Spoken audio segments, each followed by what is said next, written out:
Hello, and welcome back to a brand new episode of the Pick a Side podcast. My name is Joel Moran, and I'm here with River Brown, Andrew Velez, and Joe Dehls. That's now episode 323. In this episode, we are going to debate if the Bengals are contenders, why the 49ers are losing, Broncos win over the Chiefs, Kirk Cousins Achilles injury, if Jordan Love is a bust, will Levis' debut, rank top non-quarterback MVP candidates, and more. As you can see, we got a loaded, jam-packed show. It's Monday. Overreaction Monday, man. I can't wait to get into it. The first time we've recorded an NFL podcast right after Sunday, I felt like the thoughts are the freshest, the takes are the hottest, and I'm getting ready to get into it, man. Nigga, I'm tired. I heard that topic list. I'm like, oh, shit. We're here, though. We're here, man. Listen, man, we got to lock in. It was a great Sunday for some. For me, it was one of the best Sundays I've had in some time. October 29th, 2023 is going to go down in history. But let's not get ahead of ourselves. That breaks the streak, right?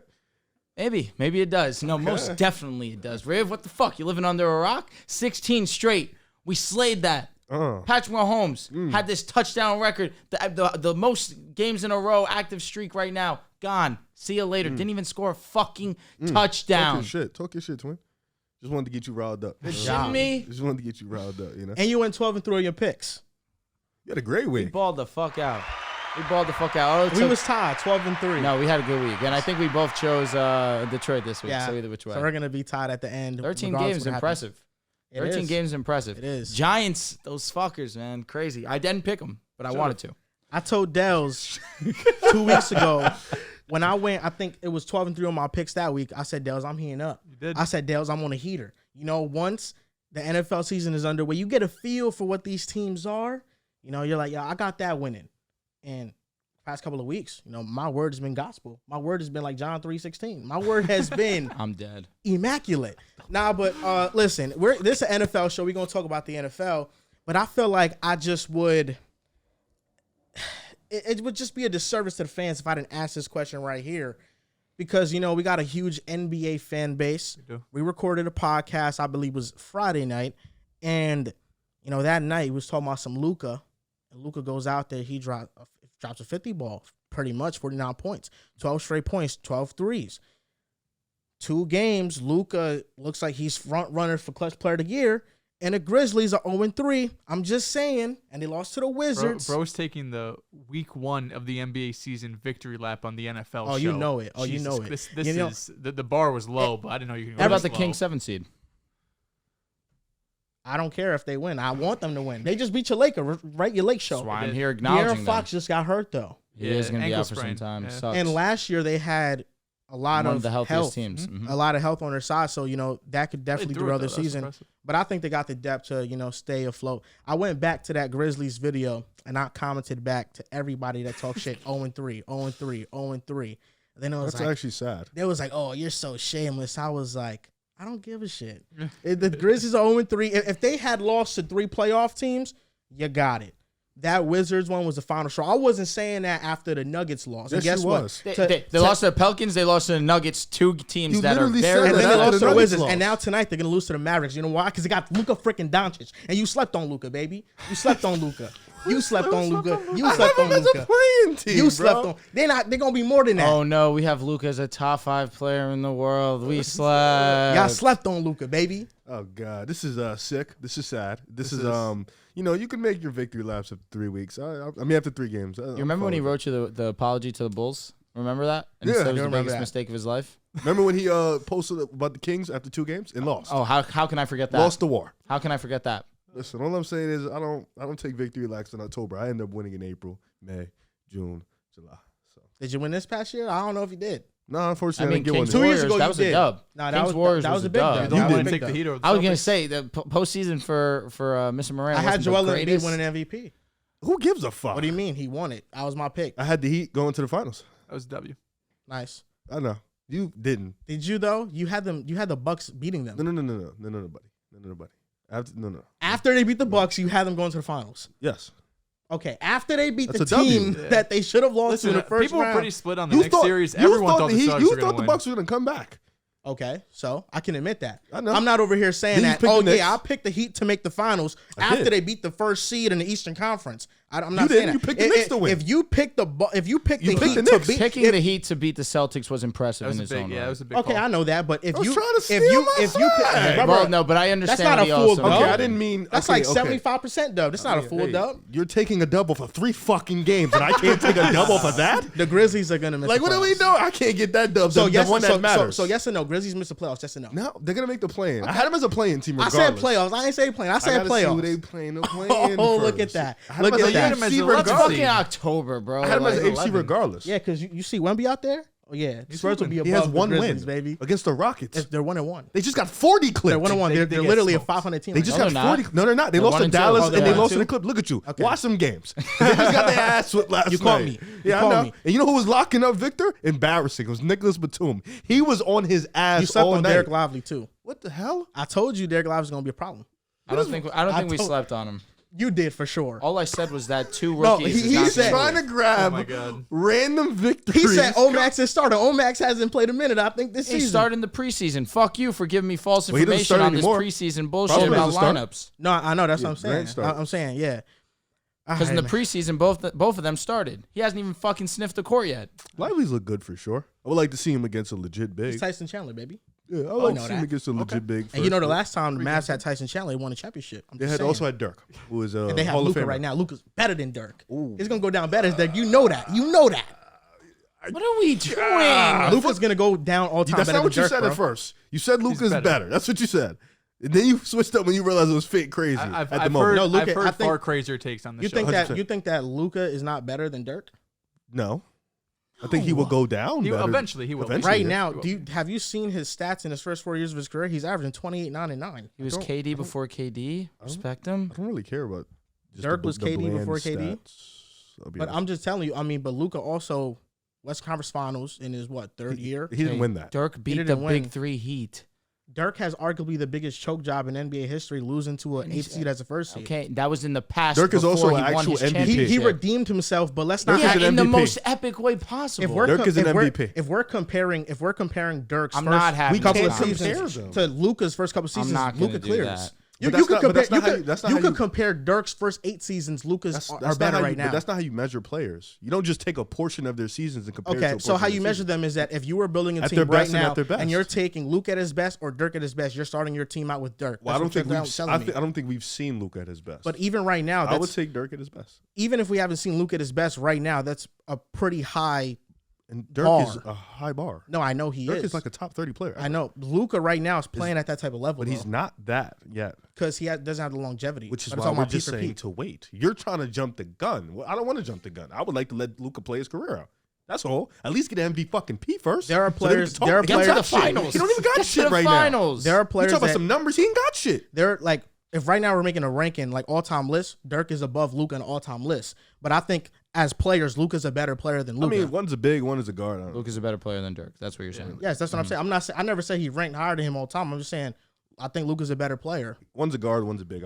I know it's hard to measure, but let's not act like we don't look at a player and be like, you know what? Even though this Who do we player do might that be with? ranked all time over him, I have this player over him. Kawhi is the prime example of Kawhi how. has finals. No, I know, rings. but I'm not- He has defensive player of the I'm year. not. I'm not debating Kawhi. No, but that's why we propelled him in I'm those not debating conversations. Kawhi And he and has how Finals great he is. MVP, 2 of them. I have Kawhi ranked above a lot of all-time greats because of what he's done in the time that he's done it. At the peak of his powers, at his best. But with Luka, we can't compare him to what he hasn't done yet. So in this time span, in the years that he's been in the NBA, he's done more than Dirk, and I don't think it's arguable at all. I'm not really moved by a bunch of first rounds and one WCF. I'll be honest with you. In three And then not playoffs. and 3 playoff series and 3 playoff runs, he's done it. What has he done? He's went to a WCF. In his third playoff run, he's went to WCF. That's impressive. And then in he its own didn't right. make the playoffs. Didn't make the playoffs, and now this year We he's going to win Clutch Player of the Year. Clutch player of the year. I don't even. Let's see what Dirk did his first couple seasons. I don't even remember what. I don't Topic NFL show. Here we go. In his third year, that was the first year that he averaged over 20. Playoffs. But he shot almost 40% from Dirk three in that season. 01, 10 games, 23 points per game. Dirk in 02, 8 games, 28 points per game. Dirk in 03, 17 games. They probably went far. 25 points per game. That was his first 3 playoff runs. Then his 5th year, he went to the finals. Mhm. What's Luka's this year? 5th? This is his 5th year. So if he doesn't go to the finals, they had amazing players on that Mavs team, though. Kyrie It's Irving's a better team on this Mavs team. Kyrie Irving. Yeah, but they had a better team, like depth all around. Luka got a better co-star. You think right now Luka's better than Harden? Harden? Like, I think right now Luka as a player, I would take him over Harden's peak Harden. best? I would. Harden's I would take one of the Harden. best scorers that we ever saw at that time. He is, but he doesn't have the playoff numbers like Luka. Like, Luka can do that in regular season, and then in the playoffs he elevates. Yeah, his numbers are stupid. The numbers are ridiculous. But to be fair, first round exit. Didn't go to the WCF, not the playoffs. So, like, I don't know. Still I just pretty needed to big wait a sample. little. I just want to wait a little longer. for Look, we Luka. comparing two legends. I understand it's a tough conversation. We're Compare what? comparing two legends. Luka's already a legend, bro. Oh my god, He's off to one of the best We're starts in doing his it career again. ever. We're doing it again. he's been phenomenal. He's These been are my phenomenal. least I think you favorite can acknowledge conversations. somebody's been phenomenal. How around many, here. call him a legend. how many players have been off to a better 5-year start to their career than Luka Doncic? What's the LeBron 5-year start? Just numbers? Numbers Because and what they've Dwayne Wade done. won a finals in his Because- third because year. It's not just numbers, though. I mean, That's the only numbers- thing you can be talking about. all NBAs, all stars, Duncan. those matter. There's a bunch. Also, I don't think There's not a bunch. All stars There's don't some. matter that You much. just mentioned Tim Duncan. They're All all-time NBAs greats. don't matter, All though? NBA matter. I think all NBA, Luka's been a first-timer in I think all he of has. his 4 seasons after his rookie year. I think he has. But to say like D-Wade won a ring in his third year, Tim Duncan won a ring in his first year. I didn't say D Wade was below Luka. You said legend. So now I'm gonna bring up legends. Okay. Because you putting them in that But my category. question was, Kareem how many Abdul-Jabbar. players were off to a better start in their career than Luka? Magic Johnson. I mean, I would take if somebody had 4 years of good to great play and they won a ring, I would take that over what Luka's done. I don't think there's 10 players you can name that are off to a better start in history better than Luka right now. Just named at least 6. You named like 4 or 5, bro. You didn't name 10. I think I would probably say MJ, Michael for Jordan, sure. LeBron, For LeBron. sure. I would- Kareem, Magic, yeah, Larry Bird.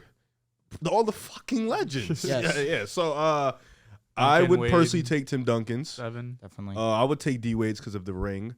Off the top of my head. That's 7. Off the top of my head, I can't. I would have to look. I don't think Kevin Durant's been off to a better start than Luka. Because did he make the finals before his 5th season? Or was it in his 5th exactly? I don't know, to be honest. I really don't know, honestly. I would have to, let me see real quick. Well, year he made the finals was 2012, right? Yes, I believe. 2012, 2013, or 2011? That was year 5. Okay. I would say KD. KD went he 20, had scoring 25, titles. 30, 28. 20, Yeah, I think Kevin Durant belongs on there. Is that 8? Yeah, that's 8. That's some hefty dudes, bro. I'll be honest. Those are Shaquille O'Neal. That's 9. Yeah. that's a I would let me see. Let me hurry up. Let me real quick see. You see the dudes we're naming though? Well, you did say Said legends. legends. Yeah. You said it, bro. No, I'm saying, but I asked you, like, there haven't been many players off to a better start than Luka. Would I be? I don't want to. I would say. No, I'm not even gonna say. Never mind. Because Kobe hasn't been off to a better 5-year start than Luka. I don't think so. Nah, he had the first year he Yeah. came with the bench and shit. Came off the bench, you're right? Yeah, so I mean, first start is, but you got to do something. You gotta win something to be a legend. Let's be honest. He does. So at least an MVP, dog. Like, he don't even got that. I know, but he's 24, I think. He's 24. That's why we should wait. No, I'm saying, but so what he's doing, the start he's on, and just It's incredible. Just looking at him as a player, Yeah. he's one of those ones, and he's gonna go down as he's such. he's gonna go down. That's what we all agree with. And right now he's on the trajectory. Yes, we're getting somewhere. We're meeting in the middle. He's on the trajectory. He's gonna go down. Let's just wait and see. If he was on the Celtics, would they have won a championship instead of Tatum? What the fuck are we? Oh, doing? just asking a question. Hypothetical. Last day against the Warriors. Yeah. I don't know, bro. I know it's your team, the No, Warriors. it wasn't. Steph was on a different level. I don't know. But Luka with those shooters and those defenders, Who going? no, it's scary time. Nobody's man. still gonna stop Steph. No, it's scary I time. don't know. On to the first topic of the show. Here we go. That's hilarious. NFL show. The first one we got to talk about, the team that, a lot of people slept on. Drew had them missing the playoffs after their 1-3 start. Says who? Says we had a topic on it and you said they're missing the playoffs. Did I say that? It was in or out, and you said I'm in on them missing the playoffs. You know what? Fine. Still okay with it. They're now 4-3. Gonna make me do my own 3-game research. win streak. My newfound partner, Mr. Dehls. Oh, I'm not dapping you to that. Wait, what do you mean? Why you not dapping me? I'm Ravens. I'm a Ravens guy. Okay, but listen, I respect that. Drew, You stand on your Drew 10, said Dehls. Drew said you're I a was Joe here, Burrow guy now. I was here with the Bengals still making the playoffs. No, He, okay. he is a Joe Burrow guy. You're a Joe Burrow guy. What week was this? In his fantasy. In his fantasy, I do have him in fantasy, Probably but after Joe week 2 Burrow, or like, week 3. he's a top 3 quarterback, top 5 quarterback. Like, what? So you're not a Joe Burrow guy. I'm a Ravens guy, so I don't want to be clumped in like your partner because you're a Bengals guy. But listen, You know what? You I can, like a you Joe can- Burrow guy. You can be in a partnership because before the season, although I had the Bengals being the first seed in the AFC and AFC North, I said Lamar Jackson will have the best passing season of his career. That don't mean you're a and partner, I said, though. but that means just that acknowledge me it and as well. Dehls, we're having a newfound partnership. You Oh, know, Lord. he supports Burrow. I'm just support- don't care about I'm rivalries at all. supporting Lamar. You just That's don't what care it's about doing. rivalries at No, all. we care about being right. And I had Lamar having one of his best passing seasons. That's I what had he's Lamar doing as right an now. MVP. No, you're right. You get 100% credit for that. You know, it's definitely better than the Browns takes that you had, especially the Deshaun You don't have a Watson quarterback. ones. It's a What shame. type of energy you on this show? 15 minutes. in. High energy. I got a Red Bull, watermelon flavor. It's hilarious. I could bring up your Green Bay and Jordan Love takes, but I'm gonna sit. I'm gonna. You had them winning the NFC North. You cannot say anything. You also had them winning the NFC North. I know. So then, what are you talking But about? you're You also thought Jordan Love. You also thought. You're calling me out on my take that We have you a Jordan had. Love topic, You by also the way. thought Jordan Love would be this great guy. Top He 10. fucking is garbage. Not in his first year. I never said in his He's first year year. 5. Is he gonna make it to year 2? I don't know. This is his first year as a starter. He might not make it to Is year he gonna 2 get as a a starter. contract? Yeah, I don't know. I don't know. He will. He's under but- contract for next year. I never said I didn't have a Keep Packers take, but you had the Packers winning the NFC North #1. sure. And you had the Lions being the what ranked team in the Third. NFL, You had Drew? them like 20 something. You had them in the 20s. Yeah, in their I power did. rankings. Yeah, I They're switched super that up low. like 3 weeks ago, 3-4 weeks ago. After you saw them. What are you trying to bring me into, bro? In terms of what? You said I had the Lions ranked what? Riv did. Riv had the Lions ranked lowly. Oh, I thought you were talking to me. I was about to say Because no. Riv just called No, Riv called you me out on started my it. take about the You Packers. started it. And I said he had the Packers winning the NFC North too. You started it. You were a Jordan Love guy though. How'd I start it though? You started it by bringing up the Browns. Oh yeah. You did. It's true. I know. You did- I did. No, now he knows. Yeah, you started it. So I brought up your Jordan Love. You have more And then of a I Jordan just Love. rebutted you and I have- said you The had Browns, the Packers the Browns winning still the look great division last. too. Excuse me, yesterday. We Outside would the want first if quarter, a defense certain was quarterback elite. didn't bet on the Seahawks. Mm, Who bet Again. on the Seahawks? PJ Walker.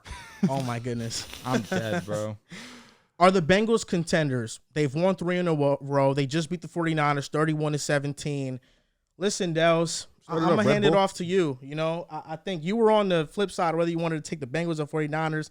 I don't know what you decided on, but, you know, what do you got to say about the Bengals, man? I was with the 49ers. I will take that L. That was one of my my 5 L's this week.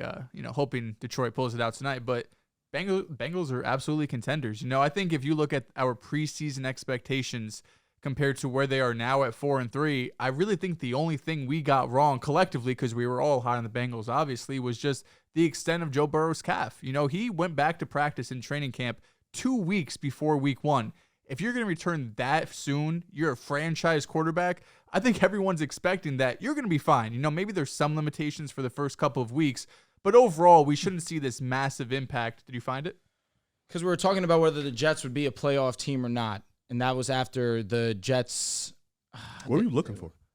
Me talking shit about the Bengals, even though I said I trust the progression of the Cincinnati Bengals. Did you find it? No, I can't listen to it obviously because we're recording a show. I want to be respectful of you guys. That's valid. We could look later, but yeah, I think what we got wrong was just the extent of Burrow's injury. Right, we didn't think he was going to be this hobbled for this long, and we saw some flashes in that Cardinals game where I came on the show. I had them in my top 10. I said, listen, I think Burrow's back. I think the Bengals are back. The week after they played Seattle, kind of came back down to earth. I think that was like a 17-14 type game where the offense didn't look as prolific as they did the previous week against the Cardinals defense that isn't all that great. Then they go into the bye, kind of forgetting about it a little bit, and then off the bye, Joe Burrow looks fantastic. I mean, 28 of 32 against the San Francisco defense, regardless of how they've been playing in recent weeks. 280 yards, 3 touchdowns. But the biggest thing was rushing. 6 attempts for 43 yards. Before this game, his season high was 7 rushing yards in a single game. And this wasn't just some Joe Burrow, it's like a 3rd and 2. He sees the lane go, slides. Like, no, Burrow was, there was one play, I think it was the first quarter, where he breaks like 4 sacks. Don't know. It was almost Eli-esque in the Super Bowl when he has that crazy play where he's just breaking tackle after tackle, gets out, picks up a first down, and he wasn't sliding either. I wish he would slide, but he was putting his shoulder down. He was fighting for extra yards. He was getting hit. And it didn't seem to bother him. He was getting up after every play. He was pounding his chest. He was screaming. He looked like the Joe Burrow we know that, coming into this year, basically everyone had as the second best quarterback in the NFL. And I think the only question really now for the Bengals is the defense, because if Joe Burrow is going to be like this, we know it's going to be one of the best offenses in football. And while overall their defense hasn't been amazing, hasn't been like this top 10, top 5 unit. We've seen Lou over the years, really step things up, especially in the playoffs. It wasn't the best game yesterday. They let up over 400 total yards, weren't great on third down. The Niners had chunk play after chunk play, but they pressured Purdy 23 times, including 8 times from Trey Hendrickson. The Bengals scored 4 touchdowns in the red zone. The Niners, they limited them to only twice, and they forced 3 turnovers. So the Bengals defense doesn't have to be this insane elite unit when you have Joe Burrow on the other side. You just have to make timely plays. You have to be good on third down. You have to be good in the red zone, and that's what the Bengals were. The question mark with Joe Burrow was only ever about his health. The Cincinnati Bengals, the biggest question for them was always Joe Burrow's health. And if Joe Burrow was healthy, we all understood their ceiling. They are a legit team because they have one of the best quarterbacks in the game. I said it constantly. I give Joe Burrow the benefit of the doubt because I understand what he is when he's 100%. It was evident that he wasn't because he wasn't his usual self, scrambling outside of the pocket when pressure's in his face, extending plays, because that's what separates him from the rest of the pack. His escape ability, and his ability to push the ball downfield and extend plays and make big plays. And we saw that on full display yesterday. You put that highlight of, hey, does Joe Burrow look healthy? I don't know. You guys tell me.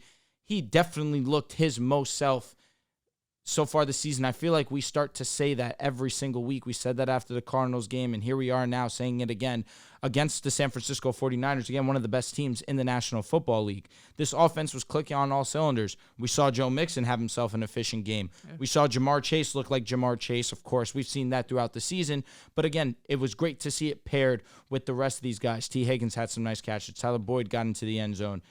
So it was great to see this offense finally, after being one of the least explosive offenses in football. I believe that Tony Romo was talking about how they had the least big plays in the NFL by a significant margin. That should not be, especially when we're talking about the firepower that is on the Cincinnati Bengals offense. So for them to play as great and efficient as they did against the Niners, it was great to see. But let's talk about real quick on the Niners side of the ball, the defense, specifically that secondary, is not what people think or thought it was prior to this week. I've been saying it. My concerns are real with this secondary. They have been middle of the pack, and after this week, that is no longer the case. It's a matter of now, if you're a team and you're going up against the San Francisco defense, you're not as scared as you were early in the season. But again, staying with the Bengals right now, because I know we're going to talk about San Francisco in a little bit, it was great to see Joe Burrow and company get back to what we know that they can be. And if the question is, are they contenders? Let's see it on a more week-to-week basis, but no doubt about it, this should be a playoff team if Joe Burrow is healthy rest of the season. I think the AFC is coming back to normal. First couple of weeks in the season, we're not sure what's going to happen. The Browns' defense is looking elite. Maybe there's some hope for Deshaun Watson becoming a serviceable quarterback. That hasn't happened, and he's been injured, so now P.J. Walker's had to step in, and he hasn't been good for them. The Bengals were in the bottom, but 3 straight wins, 3 straight good offensive performances, I should say. The Cardinals, the Seahawks, and then the 49ers. It's very hard to beat the Bengals off a bye week when they are fully prepared to go up against your defense, and their defense is fully prepared to go up against your offense, because Lou Anarumo has proven time and time again that when he has time to scheme up and design a game plan, he's one of the best out there. I truly believe that. This morning when I woke up, a song came on, and I was shocked that it came on because I haven't heard this song in years. Tupac's back. That's all these people saying that Burrow's back. And I said, wow, what a coincidence, because Tupac's back plays now the day after Joe Burrow got what? 283 yards, 3 touchdowns. No, this is a true story. Whether you think it's trash or not, Rev, this is a true story. This is what I woke up to. Joe Burrow, 283 yards, 3 touchdowns, 28 for 32. I think he completed 14-plus straight passes in this game versus a really great defense, even though they've had a little slump in the road as of recently. Their explosive pass rate, they had it on 10.5% of dropbacks, more than double any Bengals game this year. Joe Burrow scrambled on 7.9% of his dropbacks, season high. Joe Burrow, the perfect play to describe how he's feeling now, the 3rd and 10. evading pressure. Nick Bosa's coming from the side, about to sack him. Joe Burrow just says, "Get off of me," and puts him to the ground. Scrambles out. Fred Warner's coming, lays a big hit on him, and he still completes it to T. Higgins for the first down. The Bengals shotgun rates in weeks 1 to 7 was 95+%, which means they weren't having Joe Burrow go under center because he didn't trust that calf. And now in week 8, that shotgun rate was still high at 77%, but they're not exclusively a shotgun offense, and that's not all they're running. Now they have variety. So that allows Joe Mixon to get going in the run game. And Joe Burrow, listen, historically, he's been off to not the best start in September, even though he still plays at a high level. But October onwards, he's 27-15, completes 69% of his passes, 277 yards per game, 77 touchdowns to 28 interceptions with a passer rating of 100.9, which is the best in the NFL after October. Joe Burrow, there's a reason why he was a second-ranked quarterback coming into the season. When he's healthy, he's that good, and he gives the Bengals a chance to win every single week. And after this win against the Niners, I'm looking at the Bills. I'm looking at their defense, and I think the Bengals should keep rolling. I think the Bengals should be on a 4-game win streak after next Sunday. Oh man, we'll get to that pick'em on on the day it happens on our Patreon this week. Hey, join the Patreon Wednesday, dropping our pick'em. And also join it because Cowboys and Eagles play. Oh yeah, you're fucked, buddy. You're fucked. I'm hyped. That Bengals game, I don't know, but that Eagles game, I feel. Are you hyped? I'm actually not hyped at all. I'm not. I'm not. No, because the Cowboys are gonna win. That's why. Sure. We'll save it for the Patreon though. That's why you guys got to subscribe. Yeah. Best team in the NFC, the real best team in the NFC. Never in doubt. Gonna lose. Yeah. One thing you did mention, Drew, though, T. Higgins, he looked great, and he looked as healthy as he's been all year. Making big time throws. Joe Burrow looked like he was going to him a lot that game, and he was complete. But that was probably his best game all year. And him coming into outside this year, the Ravens, I'm with you. Yeah, him coming into this year, he was expecting a contract. They didn't give it to him. First couple of weeks, he was shaky. He got injured. But this game, Ravens game also, but this game especially, he just looked like the T. Higgins we know of. Then, of course, you got Jamar Chase. Like you mentioned, Joe Burrow evading pressure, getting out the pocket, being able to scramble, get chunk plays, dicing up that defense. I mean, the Niners secondary is a concern, but they still have stars in that defensive lineup with Fred Warner, with Nick Bosa, Hufanga. Like, they still have players. And for the Bengals to do that against that type of defense is still pretty impressive. You mentioned it. The Bills' defense is banged up, injured. Offensively, they've been inconsistent. You look at the Chiefs, they just lost to Denver. Baltimore seems like the only real consistent team this year, but even then, they had a loss against the Colts. They lost to Gardner Minshew. So this is the perfect time for the Bengals to be rolling. This is a perfect time for the Bengals to get hot because they can definitely make a run in the AFC. You still got to see the Chiefs. You're still down Miami. in the division with the Bengals. I believe they lost 2 games, if I'm not mistaken. So they still got to catch up. But that division right now, I think the Ravens will win it, but the Bengals look like a confirmed team to probably become in second. I think they're going to keep rolling. They're going to end up with about 9 to 10 wins, probably make the playoffs still. And as long as Joe Burrow is healthy, that was never a concern for us. It's just the health factor, like Dehls mentioned at the beginning of the year, that was a problem for them. Yeah, and Joel, I don't know if you mentioned the exact numbers, but coming into this game, I think they had run 15 or 16 plays under center, and in yesterday's game, they ran like 15 or 16. So they basically matched their mark in one game. It just goes to show they were trying their best, and Zach Taylor got a lot of crap. The whole coaching staff did, those first 4 or 5 weeks of the season when Burrow was dealing with the injury, but I think it was just that the injury hindered them so much that they had no other option, that they were basically exclusively, playing from shotgun, where they didn't want to put all of that stress on his calf, because when you're going back from under center, you got to take that drop back, whether it's play action or just a straight drop back. That's a lot of pressure compared to when you're just going from a shotgun. You could be a little less, maybe aggressive on your steps. So the Bengals look fantastic. The Bills, they do have upcoming, but they have some tough opponents still, right? We mentioned, I think, last week or the week before, they have the toughest remaining schedule. They got the Texans the week after that, Ravens, Steelers, Jags. Laying us up a bit with the Colts and Vikings, and then Steelers, Chiefs, and Browns to finish up the year. Tough 3 to so finish. Yeah, they have a couple in there, especially with Kirk Cousins going down to injury. We'll talk about that later, but there's not a ton of freebies, right? But the Bengals look great, and in a league where there's no dominant team. Like, we thought it was the Niners. Nope. Thought it was the Chiefs. Nope. Even the Eagles, who probably are the best team right now, their defense is super beatable, right? So the Bengals, offense, baby. The Bengals have a good as argument as really anyone in any given week to beat their opponent. And it wasn't just the under center stuff, but it's just the way the the ball is coming out of Joe Burrow's hands.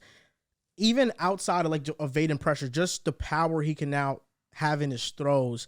He layered some throws and really threw some with power. That Jamar Chase on the left side, some bullets that I'm like, that was more touch, but yeah. Joe Burrow a couple weeks ago, I think that's an interception. Where this week he's getting off so much power, and that's because he's healthy. And the league is better when Joe Burrow's healthy, man. Yeah, throws me on 10 yards against San Francisco, and he had 9 of them completed, 8 of them.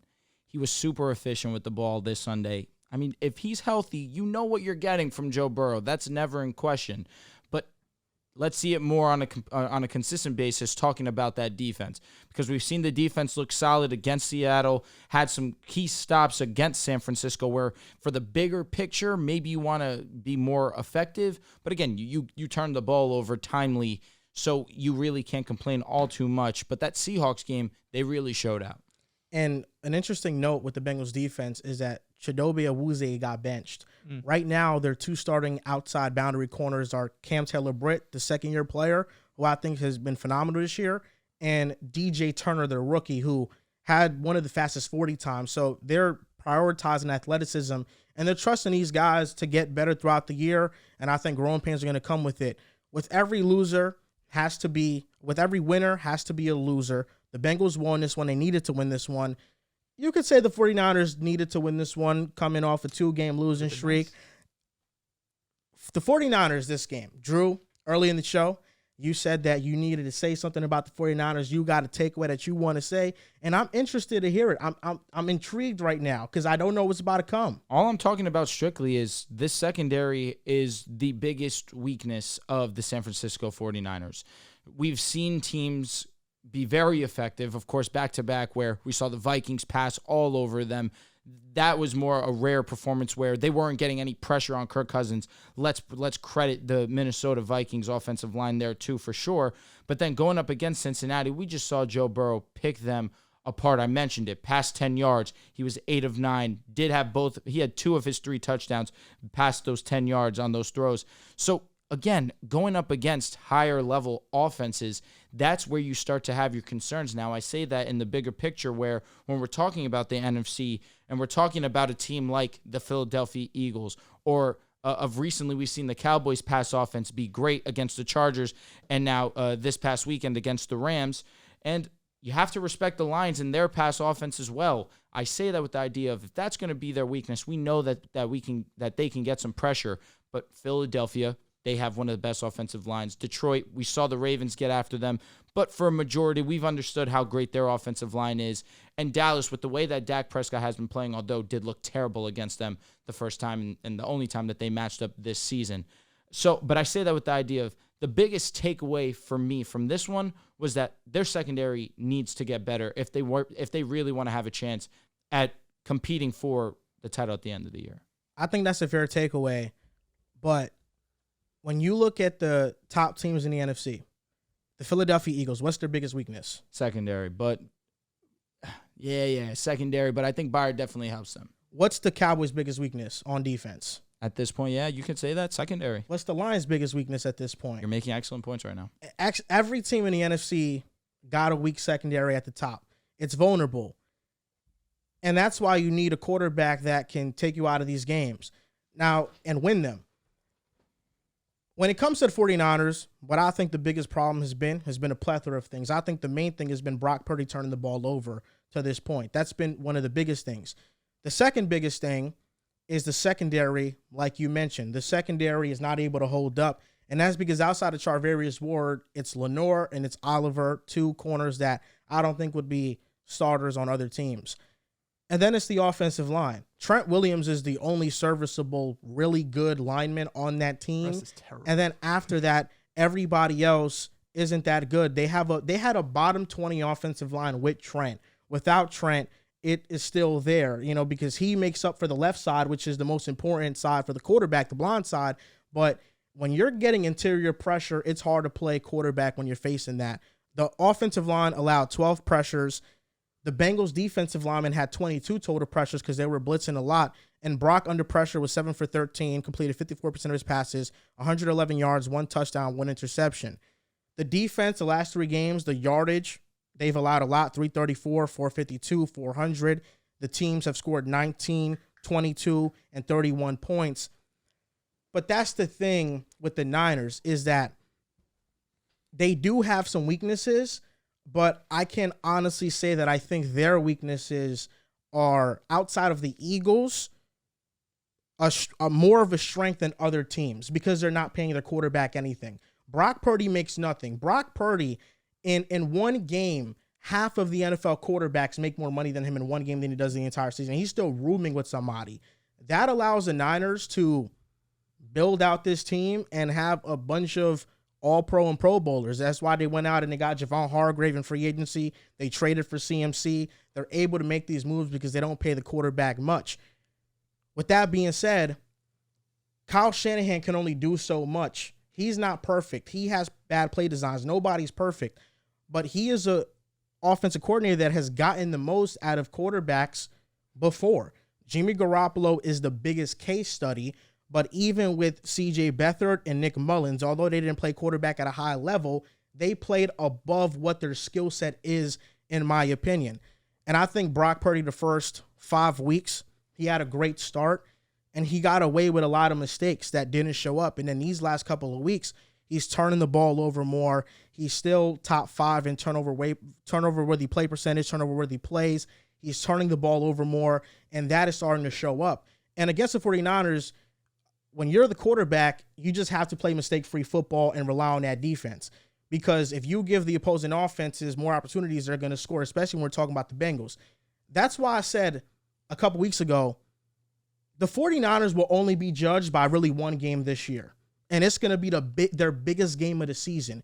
Because with them, every single year, it's Super Bowl or bust. And when you get to that biggest game, you have to ask yourself, can my quarterback outperform the flaws that exist on the team? And if that answer is no, there might be a quarterback problem. Does this game get blamed on Brock Purdy? I don't think so. I don't think he deserves all the blame because I think the first 5 weeks we saw Brock Purdy get too much credit. And I think these last 3, he's getting a little too much blame. But ultimately, with the 49ers, we are starting to arrive at the same checkpoint that we were at with Jimmy Garoppolo and asking the question, can Brock Purdy elevate when everything around him isn't perfect? And I think we've arrived there. And that's why they traded up. They gave up all of those assets to get Trey Lance, right? They wanted someone that can elevate when things aren't going right, whether it's offensive line issues, receivers going down, you're not getting a call, whatever it might be. There's a reason why they made that move all the way up to number 3, gave up all those first-round picks that people look back at and laugh at. And it's kind of the process results thing again, where I think the process was right. You know, you have Kyle Shanahan, you have this great offensive mind, and you have Trey Lance who has all of the tools. You kind of just have to refine him and to make him into this quarterback. Obviously didn't work out for Trey Lance. They hit a home run with Brock Purdy. But it can't be overlooked that, you know, we talk about Brock Purdy a ton, but him and Jimmy Garoppolo, you see the similarities just in terms of when things are right, they could play at a really high level. But when things aren't going right, you know, is he going to be able to step up and go toe-to-toe with Joe Burrow and, you know, Patrick Mahomes if they meet up in the Super Bowl, or Jalen Hurts in the NFC Championship game? And that's really the only question I think that's left with Brock Purdy. I mean, I know he's going to win a ton of regular season games. These last 2 games, I still think for the majority of both of these games, like 90 to 95% of the time, he's looked really good. He's been the Brock Purdy we've seen the first, 10, 12 starts where he's throwing a lot of touchdowns, limiting the turnovers, but he's just had multiple plays in both of those games in some critical situations that ended up losing them those games. So the original topic was kind of what's the problem for the 49ers, and it feels like each game was a different issue, right? That Vikings game, of course, the Brock Purdy interceptions, but I'm looking at a Niners defense, and I'm saying the Vikings don't have Justin Jefferson. They've not been able to run the ball at all. How are you laying up over 400 passing yards to this team? The Browns games that's a great defense. You're on the road in the rain. Your kicker has a chance to win the game. You probably still should win it. And Brock even had some turnover-worthy plays that weren't capitalized in that game too. But this Bengals game, I have to give credit to the Bengals. Like, Joe Burrow was just amazing. Like we said, 28 of 32. If a quarterback's completing nearly 90% of their passes, they have over 300 total yards, multiple touchdowns, and you have 3 turnovers, it's going to be hard to win that game, regardless of if you're Brock Purdy or Patrick Mahomes. Like, the fact of the matter is the defense really did not show up. Even if the even if Brock didn't have the turnovers or the multiple interceptions, I still don't know if the Niners win that game. That's how great the Bengals looked on offense, where it felt like every single drive they were able to move the ball. But the Niners offense still looked good yesterday. I mean, they averaged over 8 yards a play. The league leader right now, I think, is the Dolphins at like 7.2. So they were able to get chunk plays. They were able to move the ball down the field. But as I mentioned in the opening Bengals topic, the Bengals just locked up when it mattered. They locked up in the red zone. They forced an interception in the red zone, where it's a very strange interception. The guy's like right next to Purdy, throws it right to him. Yeah, I mean, some things like that where the Bengals stepped up. The Niners had some costly interceptions. And when you're going up against a team that's that great with Joe Burrow playing like this, those little mistakes are going to lose you the game. Dehls, I feel like you gave him a bit of a pass. I think Purdy could have won that game. I truly believe Brock Purdy was in a position where he could have won that game. I know you mentioned that the Niners defense was pretty much getting shredded. They've been getting shredded for some time now. Vikings, they shred them. They didn't score a lot, but they were shredding them up. I still think maybe not win the game is the end result, but at most you would have either had Purdy with the end to finish it off, you would have had Joe Burrow at the end to finish it off. Like, Purdy had an opportunity. Wherever the ball last. Purdy had an opportunity to really have a great game, because you mentioned it. Throughout the first 3 quarters, he was pretty good. He was sound. He was making plays in third down. He was running. He was using his feet to get first down. Like, he was playing pretty good. Then it started with that interception at the end of the third quarter, which even before that, I believe at the second half, the Niners made a big play where they made them fumble at the red zone, which if they don't make that play, they could possibly go down even worse, which was a clutch play. They go into the third. You see Purdy, he started to get it cooking. Him and Kittle start to find their motion. Then he throws that back-breaking interception. And it feels like with Purdy, when he makes one bad mistake, he can't recover from it. Like, after he makes one mistake, like, you notice how if Hurts or Tua, I use the example because he's pretty great at it. When they make one mistake, it's Michael Jordan. They come right back down and they score, and they know how to. Purdy still has yet to figure out that. Like, if he makes one mistake, don't let it beat you up for the next possession. Don't let it beat you up for that drive. Don't let it knock your confidence down. He seems like the confidence is lost. You can see it in his face. Then he starts to make multiple mistakes. And I think even with, the Niners getting carved up on the defensive side, you still trust him, like Joel mentioned. You still trust him to get a key stop late in the game, or get a key turnover late, or Bosa gets a sack on a 3rd and 5, or Fred Warner makes a tackle for low. Like, you still trust some stars to be stars. Brock Purdy had an opportunity to win that game, and I can't sit here and give him any leeway, because I feel like that game, he was having a great game towards the end of the third. They was in the red zone. I don't know what the fuck happened. I believe he made a great, what was that? Pratt made a great play. Purdy like 6 feet. Shit didn't work for him. Threw the ball, bro, got an interception. So I think, honestly, the doubts are there. And like Joel mentioned, I forgot which one of you said it. You're not going to really know, because quarterbacks have bad stretches. We've seen Josh Allen. We've seen Patrick Mahomes. We've seen the best of the best have bad stretches throughout the regular season. Right? Yeah. But throughout the playoffs, this is not like the NBA. You don't get 4 to 5 games to figure shit out. You get one game, whether it's on the road or at home. You don't even know yet. You get one game, and you got one time to fuck up. And I think that's when we're going to know the true issues with Brock Purdy, because you mentioned it. The contract is cheap. They'll be able to build the perfect roster around him. But in those playoff moments against either the Eagles, against Dallas, which I don't think I'm not too worried about Dallas. I think they can beat Dallas if Purdy plays bad or good. But mainly against the Eagles, Purdy's going to need to have a great game. He can't make mistakes like he made against the Bengals, because those mistakes can cost him. Even against the Vikings, a team like that, where you had an opportunity in the fourth to pretty much put on the legendary performance, and you went out there and you threw 2 interceptions. Yeah, there was even a moment where he threw that interception at the goal in the red zone, like you mentioned, where Pratt made a nice play on the ball. They forced the Bengals to punt the ball there. So we're giving the game is back in. We're it. giving slack. And he threw a pick. And then the very next play that they get the ball, he throws an interception, basically right in the red zone.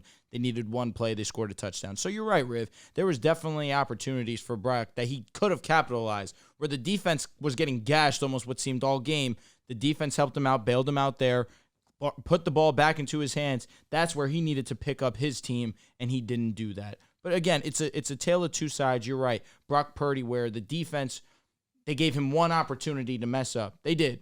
Gave him one opportunity, and then he fucked up again. That was the issue, and what ended up in the grand scheme of things ended up being the end of the game for the San Francisco 49ers.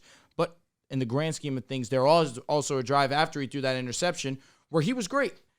There was the interception on back-to-back drives. That next drive after, he has that crossbody throw he was on some to shit. George Kittle, then throws the crossbody touchdown to CMC. He recovered well there, but it was The just Kittle a one drive. where Kittle was coming through the middle and he just got him up. There was a lot of high-level throws from Brock here. It's just those two mistakes that you look at. It cost you the game. That red zone interception, too. I more so credit Pratt for making such a great play on the ball. Usually a bad down. But you should have threw it away. It is He usually a bad held down. it too long. You should have threw it away, exactly. He's trying to extend, make a big play happen. But the fact that he batted it and caught it for the interception, that was a bad beat for him. But you needed to do better that next drive around, and he didn't do so. Even on that last drive, the drive that you're talking about where he bounced back, I think on that drive he had an interception called back. Yeah. He threw it and then he had one called back. So with him, there's things that early in the season where he was making mistakes, just wasn't showing up on a box score, but now starting to show up. And I think it's very comfortable for people to make certain statements based on the end result. Mm-hmm. Like if Brock Purdy has a great game, it's Brock is top 5, Brock is top 10, and those were a lot of statements that were being made when he was playing well. Now the statements are he doesn't have Debo, he doesn't have Trent, and those are huge losses in the offense. But how many offenses can lose 2 of their top 5 best offensive players and still be left with Christian McCaffrey, Brandon Ayuk, and George Kittle? I mean, even when you lose 2 of the top 5 players on offense, CMC, Ayuk, and Kittle, I'm not even lying to you, would be a top 5 weapons group for 90% of NFL teams. I think there might be only 5 teams that have a better trio than these 3 guys at running back, receiver, and tight end. So it's not like he's going from Debo to Ray McLeod and then Jawan Jennings. And you still have talent out there to play at a high level. And I think what's most alarming about the dropbacks is that when the 49ers are down in the game and they're realizing that these runs are getting stopped, they're stacking the box, defenses are expecting a pass. So when defenses are expecting to pass, there's more defenders in coverage, is a tighter windows to throw to. And thus far, when we've seen Purdy play from behind and defenses are ready for the pass instead of preparing for the run, that's when we're seeing him struggle a bit. I don't think this was his worst game, though. I think his worst game was the Browns one. I think so for sure. Yeah. Just to let you know, the one that he got intercepted on, but they called it back, that was the drive that he fumbled anyway. Yeah. Mm-hmm. So it ended up being a turnover. And this Niners schedule, we talk about the Bengals, it's just as hard. They have a bye this upcoming week. Then they got Jacksonville Jaguars, Bucks, Seahawks, Eagles, Seahawks again, Cardinals with Kyler Murray, Ravens, Commanders, Debo and Trent should be back for Jacksonville. They should be, yeah. I mean, through the bye, you would expect them to. But this is a tough schedule. I feel like last year they were 3-4.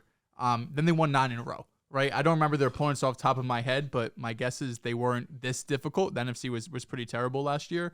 But now they're going up against, multiple teams in here that have, Super Bowl aspirations. The Jaguars are 6-2. They have, tied for the best record in the AFC right now. Too. Yeah, so it's going to be tough for Purdy going forward. So now, question for you guys. At this point in Brock Purdy's career, does draft position matter, or is it out the window? Because when he was playing great, they said if he wasn't the last pick in the draft, let's say he was a first rounder, everybody would crown him as a top 5 quarterback.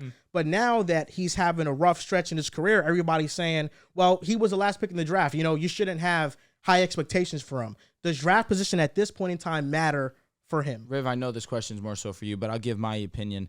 I'll say it does not matter, but what does matter is how young he is into his career. Yep. That's really how we have to evaluate Brock Purdy going on. He's still, I don't know the number. I know we're getting close to a full season into his career in terms of total games played. But again, this is still a super young talent in this league. Let's give him some time before we're overly critical. Yes, he's not a perfect quarterback, like some have said he is in the past. But regardless, you have to take his sample size right now with a grain of salt, understanding that if you don't want to use draft position, still have to understand he's a young guy that's going to make mistakes in a league that takes time to fully adjust to. I think it will always matter. I think it always matters to your story. I think it always matters to who you are as a quarterback. He will always be remembered as the last pick in the draft. Now, does it matter in terms of how he plays? How he plays and compare him to other people? No, but like Drew mentioned, which people always forget this part. Amazing this statement. is still not his first year. This is still not his second year. He has not played 16 or 17 games in the NFL yet. So the same leeway we give for guys that are young trying to figure it out, first year, second year players. Brock Purdy should be able to get a stretch where he's struggling. He has an opportunity to bounce back. I don't think people should jump on him automatically. I think people, the same way people were giving Fields 2 to 3 years, and they were giving Lance, even though he got hurt, of course, but giving Trey Lance a couple years. With Jordan Love, they was like, he could sit behind Aaron Rodgers. That's fine, giving him opportunity. I think Brock Purdy should get that same chance, because the same way how people flip it and say, oh, he's not that good, he was the last pick in the draft, well, then give him the opportunity to get better and grow as a player, because he's still young.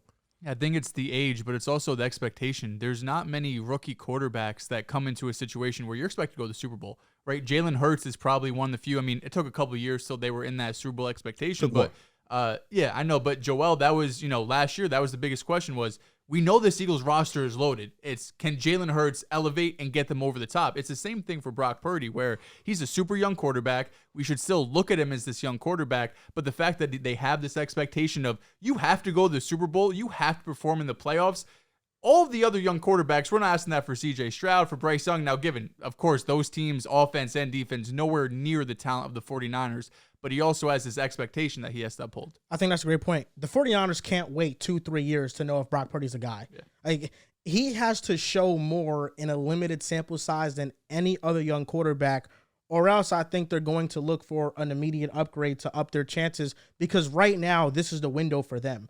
And that's why they traded Trey Lance, because they felt like Brock Purdy was better than Trey Lance, and they couldn't wait on Trey Lance. So they said, you know what? We're going to keep Brock because he's young, and he's our quarterback, and he's better, and we're going to get Lance out of here. For the last 10 years, for a majority, we've seen the San Francisco 49ers be a great unit. For a good amount of time, we saw Jim Harbaugh's tenure, where they made, 3 NFC championships back-to-back-to-back. Got the Super Bowl. Then they go and they have that little lull. That's when they bring in Shanahan. Shanahan's first year, maybe they weren't great, but then pretty soon after that, they go to the Super Bowl, have now multiple NFC championship appearances.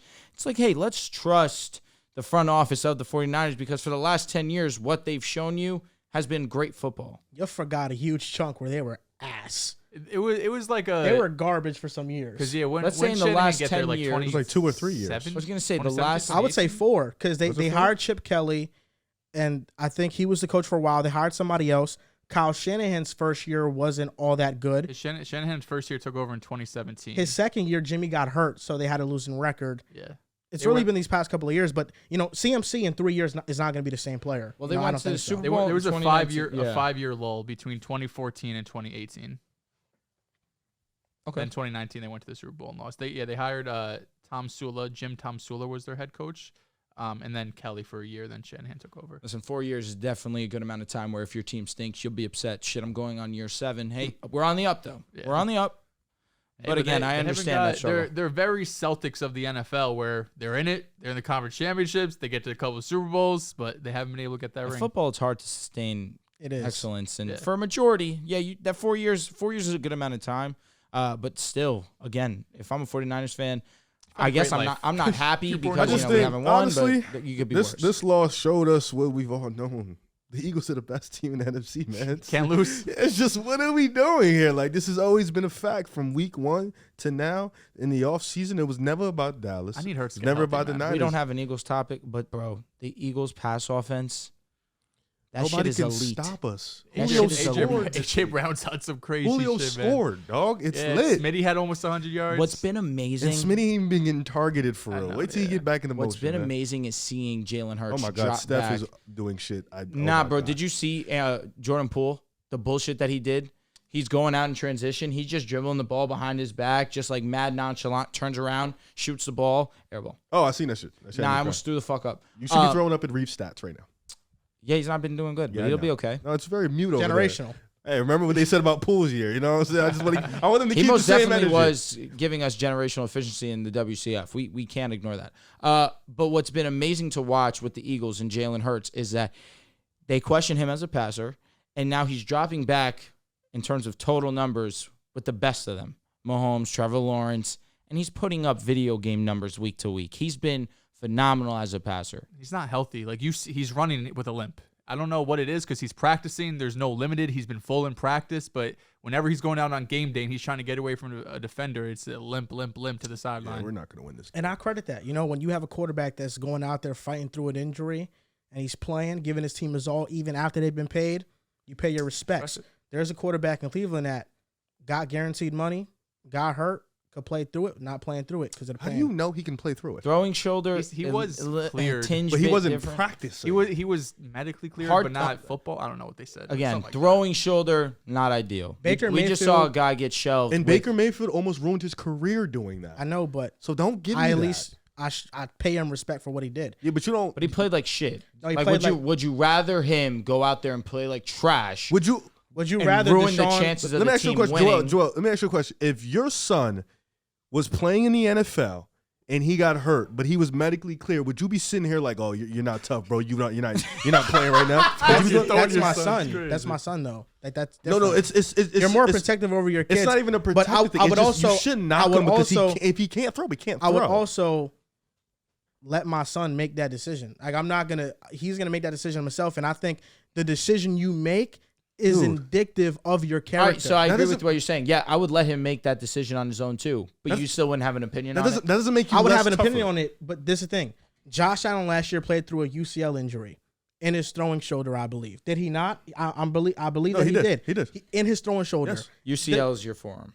I think he had that injury. He had one of them. His shoulder was fucked. Again, shoulder, elbow. No, it was an elbow tough. injury. Elbow, you need that too. But the shoulder is the entire motion. Yes, that's you don't ignore that. I'm not Tommy saying John. Deshaun is going to play through some pain. I'm not saying that he's not. If he's going out there, he's going to play through some pain.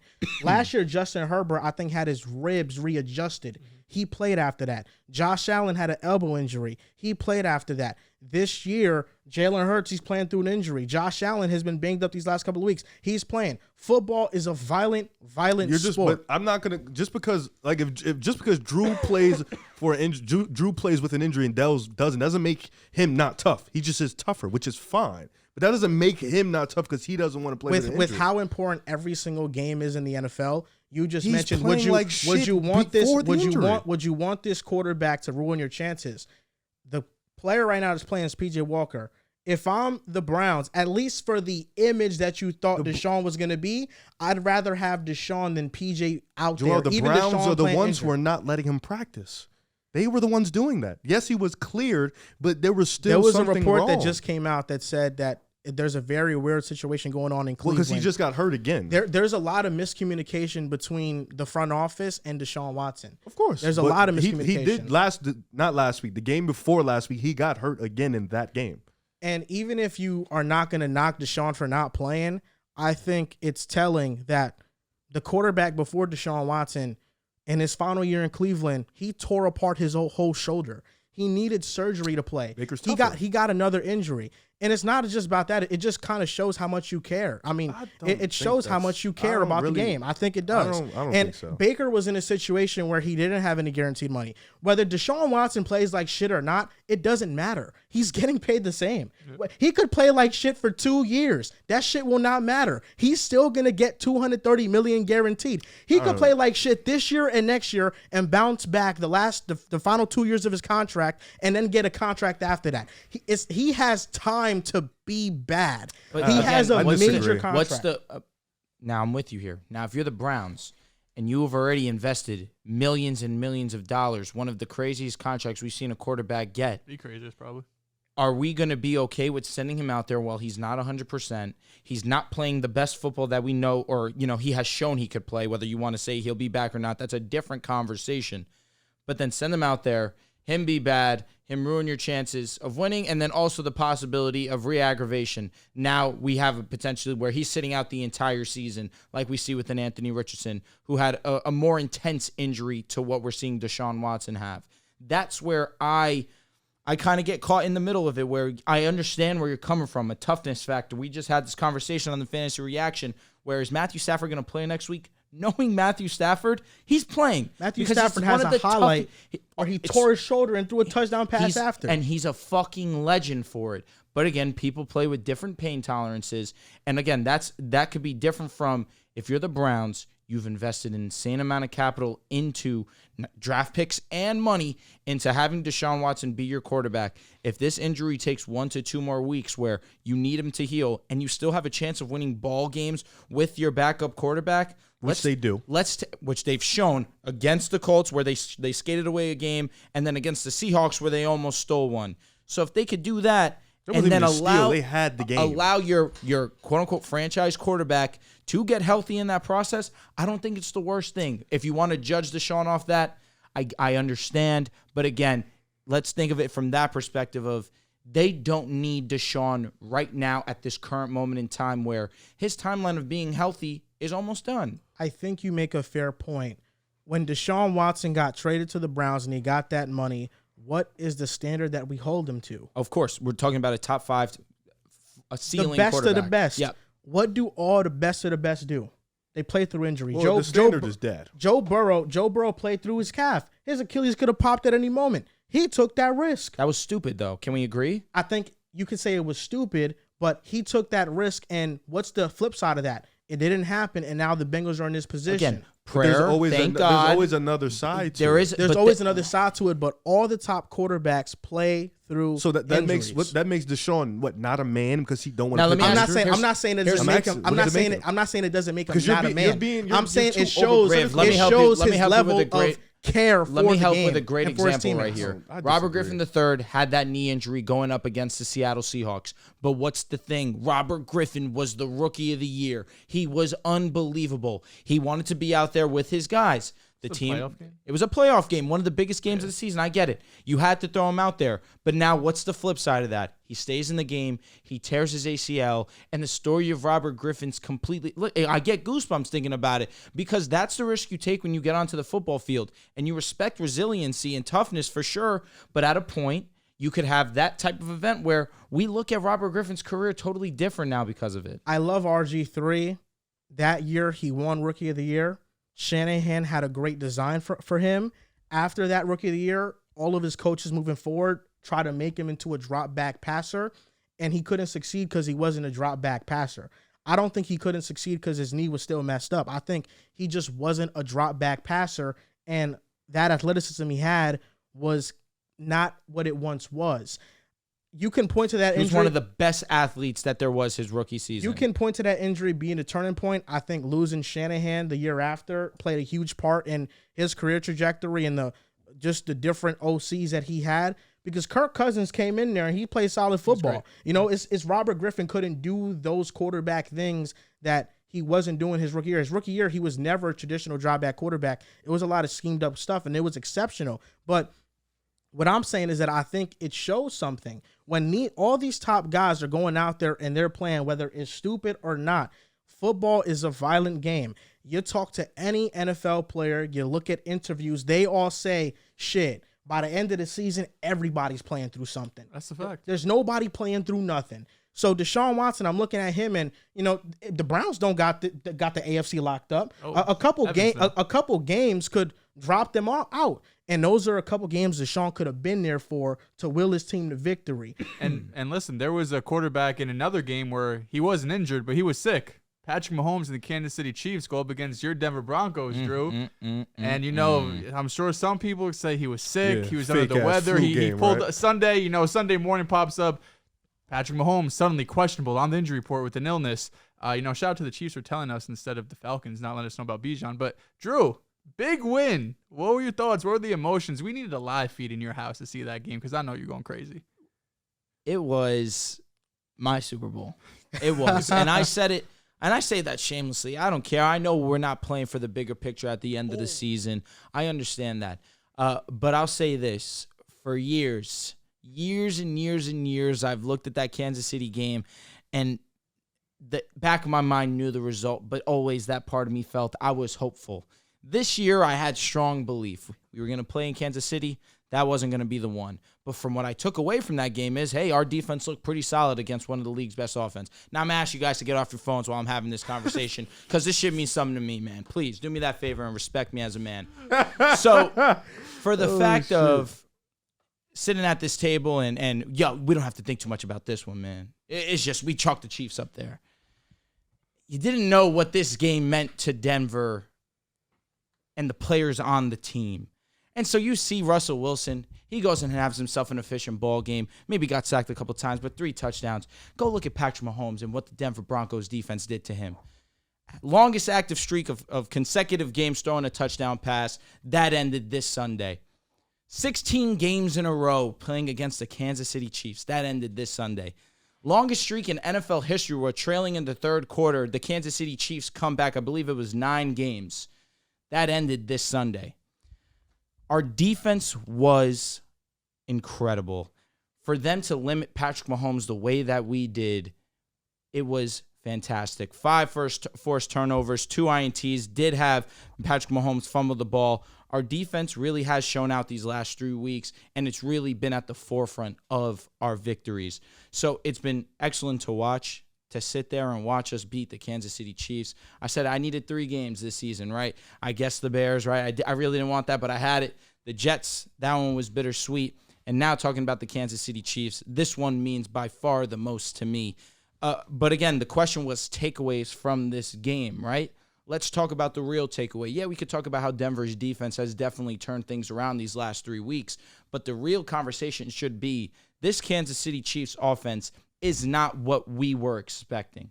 Eric Bieniemy now needs a lot more credit than what he was getting in his tenure there with Kansas City. Now that we see him on a obviously inferior team in Washington, and yeah, they have a quarterback there in Sam Howell who's not the most talented, most gifted, most efficient quarterback, but the offense still is able to do a job and put them in position to play winning football at times. And for that to be the case, and you look at Kansas City on the opposite side where Patrick Mahomes is going to be Patrick Mahomes, he's going to be a lead candidate for MVP, we can still sit and have the conversation that this offense simply just lacks explosiveness. And that's the real takeaway for me. I get it. The Broncos defense has played well in the last 3 weeks, but in the bigger picture, maybe we do need to sit down and say, this Kansas City Chiefs offense simply is just not what it's supposed to be. Yeah, and I know they did it last year without the receivers, but they did have Juju. You know, Juju was a big part of their offense last season, and I know in New England he hasn't been the same, dealing with some injuries. But that feels like a big loss because right now Sky Moore has not been able to figure it out. Rashee Rice is having some moments here and there, but he's a rookie. He's going to go through some growing pains. MVS, I feel like, has been more or less non-existent. It's Travis Kelce, right? Travis Kelce, we knew this last year. We knew this year, that he's the number 1 option. Yep. And outside of that, like, God forbid Travis Kelce twists an ankle or something, he has to miss a couple of weeks. This offense has nobody. You know, it's really an ugly offense, and we talk about it. We talked about it last year. We talked about it this year, but it always feels like they need another weapon. You have Patrick Mahomes. I understand you gave him that $500 million contract, so you couldn't keep Tyreek Hill. You can't go and make all the moves you want to make. But right now, there's not a ton of options out there, right? It doesn't sound like Devontae Adams is available. It doesn't sound like Mike Evans is available. You're probably not making an in-division move with the Raiders for Hunter Renfrow, right? So there's just not a ton of external options. They picked up Mecole Hardman, but we know what Mecole Hardman is, right? He's a complimentary wide receiver, 3-4 piece. Fumbling this who and had a huge position. fumble, absolutely. So the Chiefs, definitely a concern. They don't seem like this juggernaut offense that you should be terrified of. But talk about the Broncos. Congratulations, first of all, big streak. Finally break that. But you mentioned the defense, and I know we have some hit or misses with EPA, but it's very easy to sort EPA by week, so I have those numbers. The last 3 weeks, this is defensively 15th in EPA per 15th in EPA per play, 6th in rush EPA. So this is a Denver Broncos team that, past that Jets game where Brees went crazy, they've been able to shut it down. This is 2 matchups with the Kansas City Chiefs, and that one game the Chiefs have played between the Broncos was the Chargers, where Mahomes threw for 350 yards and a half. So it's not like this Chiefs offense is suddenly just broken and the Broncos just, played them at the perfect time. No, they produced at a high level against the Chargers, another divisional opponent.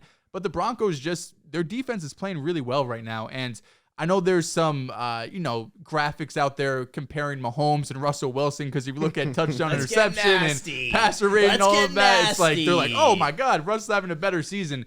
I wasn't expecting the offense to, it's better than last year for sure, but the offense still isn't right. They scored 24 points, but you had 5 turnovers. This game very much, to me, felt like the Eagles versus Jets game a couple weeks ago, where the Jets defense just had so much pressure, caused so many turnovers that the offense was bound to score some points, right? Like the offense was able to score enough to get that win. And that's kind of what it felt like in this Broncos game, where there's an obvious talent mismatch, in my opinion, between these two teams. But if you're going to pressure the quarterback as much as you were able to pressure Patrick Mahomes, if you're able to get 5 turnovers, you're going to win a lot of those games, right? So I still have some questions about the Broncos offense, but right now you have to feel pretty confident about the defense. I actually have one. I screenshot one. Josh Allen has 8 interceptions. Patrick Mahomes has 8 interceptions. Josh Allen has 22 total touchdowns. Patrick Mahomes has 15 total touchdowns. Josh Allen has completed 71% of his passes. Patrick Mahomes has completed 68% of his passes. So, they have that same shit for Russ. The guy who's we felt like he's underperformed just a slight bit, a little bit better than the other guy. But I because this is a Mahomes guy right here, Before we get all into Kansas City Chiefs, let's talk about Russ and some of the throws he was making, man. That deep ball to Judy was beautiful. The 2 touchdown in the red zone, where let me not say that, because the one to Javonte, that was Javonte making something happen after the catch. But that one to Cortland on the corner of the end zone, steps up in the pocket, evades pressure. That was a nice ball. And the one to Judy, also a nice dot. Let me guess, this doesn't concern you? Well, long-term in the Chiefs' outlook, it doesn't. I mean, last year the Chiefs lost to the Colts, and they ended up winning the Super Bowl. The Colts were one of the worst teams in football, and they lost to the Colts when the Colts were at their absolute worst, and they still ended up winning. I think they lost this bad. I don't remember. That's what makes sense. They lost by a field goal. Yeah. Well, I'll tell you this. Patrick Mahomes scored a touchdown in that game. He actually scored unlike that game. this one. Got it. It doesn't matter for the outlook. I think all of us expect the Chiefs to be, if not the last team standing, one of the last team standings, and we'll see what happens later on. Mickey Mouse conference. I think Baltimore. When you are the Chiefs and you've been to the Super God Bowl willing. 3 of the last 4 years and you've won 2 of them, you definitely deserve leeway in a Week 8 regular season game. And if you're Mahomes, who has 2 MVPs and has been the best quarterback in the league for how many years now, you deserve leeway for one game out of, what was the streak that Mahomes was on? 29. 29 straight games with the touchdown. You deserve some leeway when in that 30th game you don't score a touchdown. That's objectivity, man. He was due. This game, the summary of it, I mean, first of all, Drew, congrats to you. Snapping a 16-game losing streak. You beat the Chiefs 24-9. Denver is now 3-5. We didn't just beat them. We fucking smoked them. And I think I think right now you got to look at the Broncos and ask yourself if they're trending in the right direction. 2 weeks ago, this is a fire sale team. Sutton, Judy, they're up for grabs. Players on the defense, and maybe Surtain if somebody offers something crazy. And now I'd be shocked if the Broncos make a huge move at the deadline in regards to trading one of their players, whether it's Sutton, Judy, Garrett Bowles, it doesn't matter, Simmons. I think they're keeping this team. And the reality has been that the offense has been able to put up some points, right? It hasn't been the most eye-grabbing, but they've been able to put up some points. It's that defense that has been horrible. But the Broncos now is 3 weeks in a row where their defense is playing much better. I think a lot of that goes to these young edge rushers having more of an opportunity. Now they don't have Randy Gregory eating up those snaps. See you later. Foster Moreau is playing opposite played well. of Pat Surtain, and he's playing well. And they got a rookie at defensive back right now that's playing well. They're intercepting Patrick Mahomes. Talk about him. Jaquan McMillan. Yes, sir. He's been doing a great job.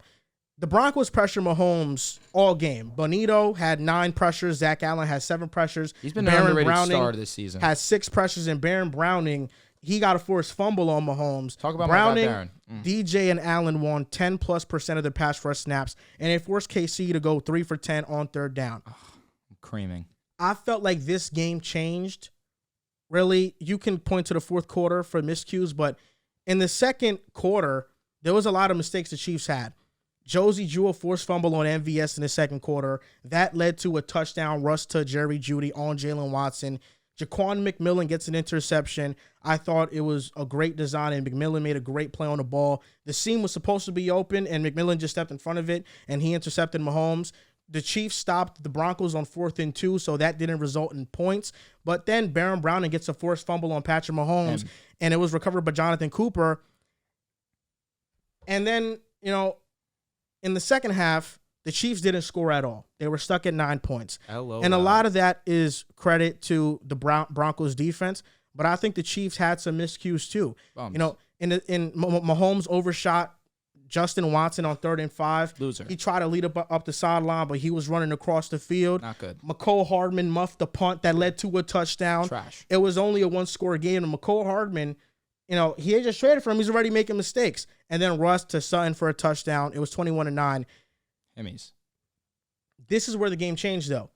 Mahomes, first drive of the fourth quarter, he's making magic happen. He is. He's spinning out of sacks. He's making 3rd down conversions. He's making 4th down conversions. And on 4th and 2, he passes it to Sky Moore. Sky Moore has a step, and he just drops it.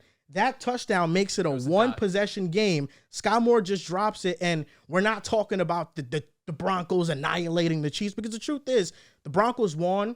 The score shows that they beat them handily, but the game felt very close up until the final quarter when Moore dropped that touchdown, and Moore catches that touchdown. The Chiefs have a possession to go tie the game up, and they can go into overtime. But the summary of this game is, the defense for the Broncos was amazing. Surtain was covering Kelsey late. Baron Browning was amazing. And the turnovers cost the Chiefs. And I'm not even going to say the turnovers from Mahomes. Mahomes had some bad turnovers, but it's really the fumble. That McMillan interception wasn't on him. It's the McMillan interception. The Justin Simmons interception is 4th and 22. Mahomes is just launching it, giving somebody a chance. I think what really cost them this game was the McCole Hardman muff punt completely turned the landscape of the game around. And then early in the first half, MVS fumbling that led to a touchdown. The MVS fumble and McCole fumble both led to touchdowns. Mahomes turnovers didn't lead to the defense giving up points, but those are still bad plays nonetheless. The outlook on the Chiefs, I think, is still the same. They're still one of the best teams in the NFL. Mahomes is having a little bit of a down year in terms of turn over the ball. Right now, I think he is in the teens in terms of turnover-worthy plays. Not great. In previous years, his last 5 years as a starter, he's always been at the bottom of the league at that. He's been in the 30s. He's been a safe quarterback. And this year, it hasn't been the case. He's at 12. He's at 12 this year. You're right. And then he's at 3.3% turnover-worthy play percentage, which does rank number 12. Eesh. The point that Riv mentioned about Josh Allen, listen, I think Josh Allen has been getting a lot of slack for his turnovers since people started talking about them. For sure. Josh Allen is not this reckless quarterback people think he is. He's just not. But Mahomes this year is definitely having a year where he's turning the ball over more. That could be Eric Bieniemy. That could be just the receiver talent catching up to them. Overall, I think that it has to do with the opponents they're facing. This year, they have a much tougher schedule than they did last year. Last year's schedule, the Chiefs. Really? The Chiefs coming into this year, I think, had the toughest schedule in the NFL. Going in now? Because their first 7 ain't been that hard. Going into the year, they had the toughest schedule in the NFL. Really? Yeah, going into the year. I feel like they've only played like 2 good teams. The Lions, the Jaguars, so both teams that are in the 6-win range. They're going to face the Dolphins this upcoming week. I'm saying as of right now. Okay, I see what you're saying. So really, I think the Chiefs are still going to be at the top of the AFC, but Mahomes has to clean up that turnover problem, which I think he will. I think he's shown me enough to the point that I trust him to clean it up. And the Broncos, I think now they're looking at this game as a sign that maybe we can make the wild card. Maybe we can be in the hunt.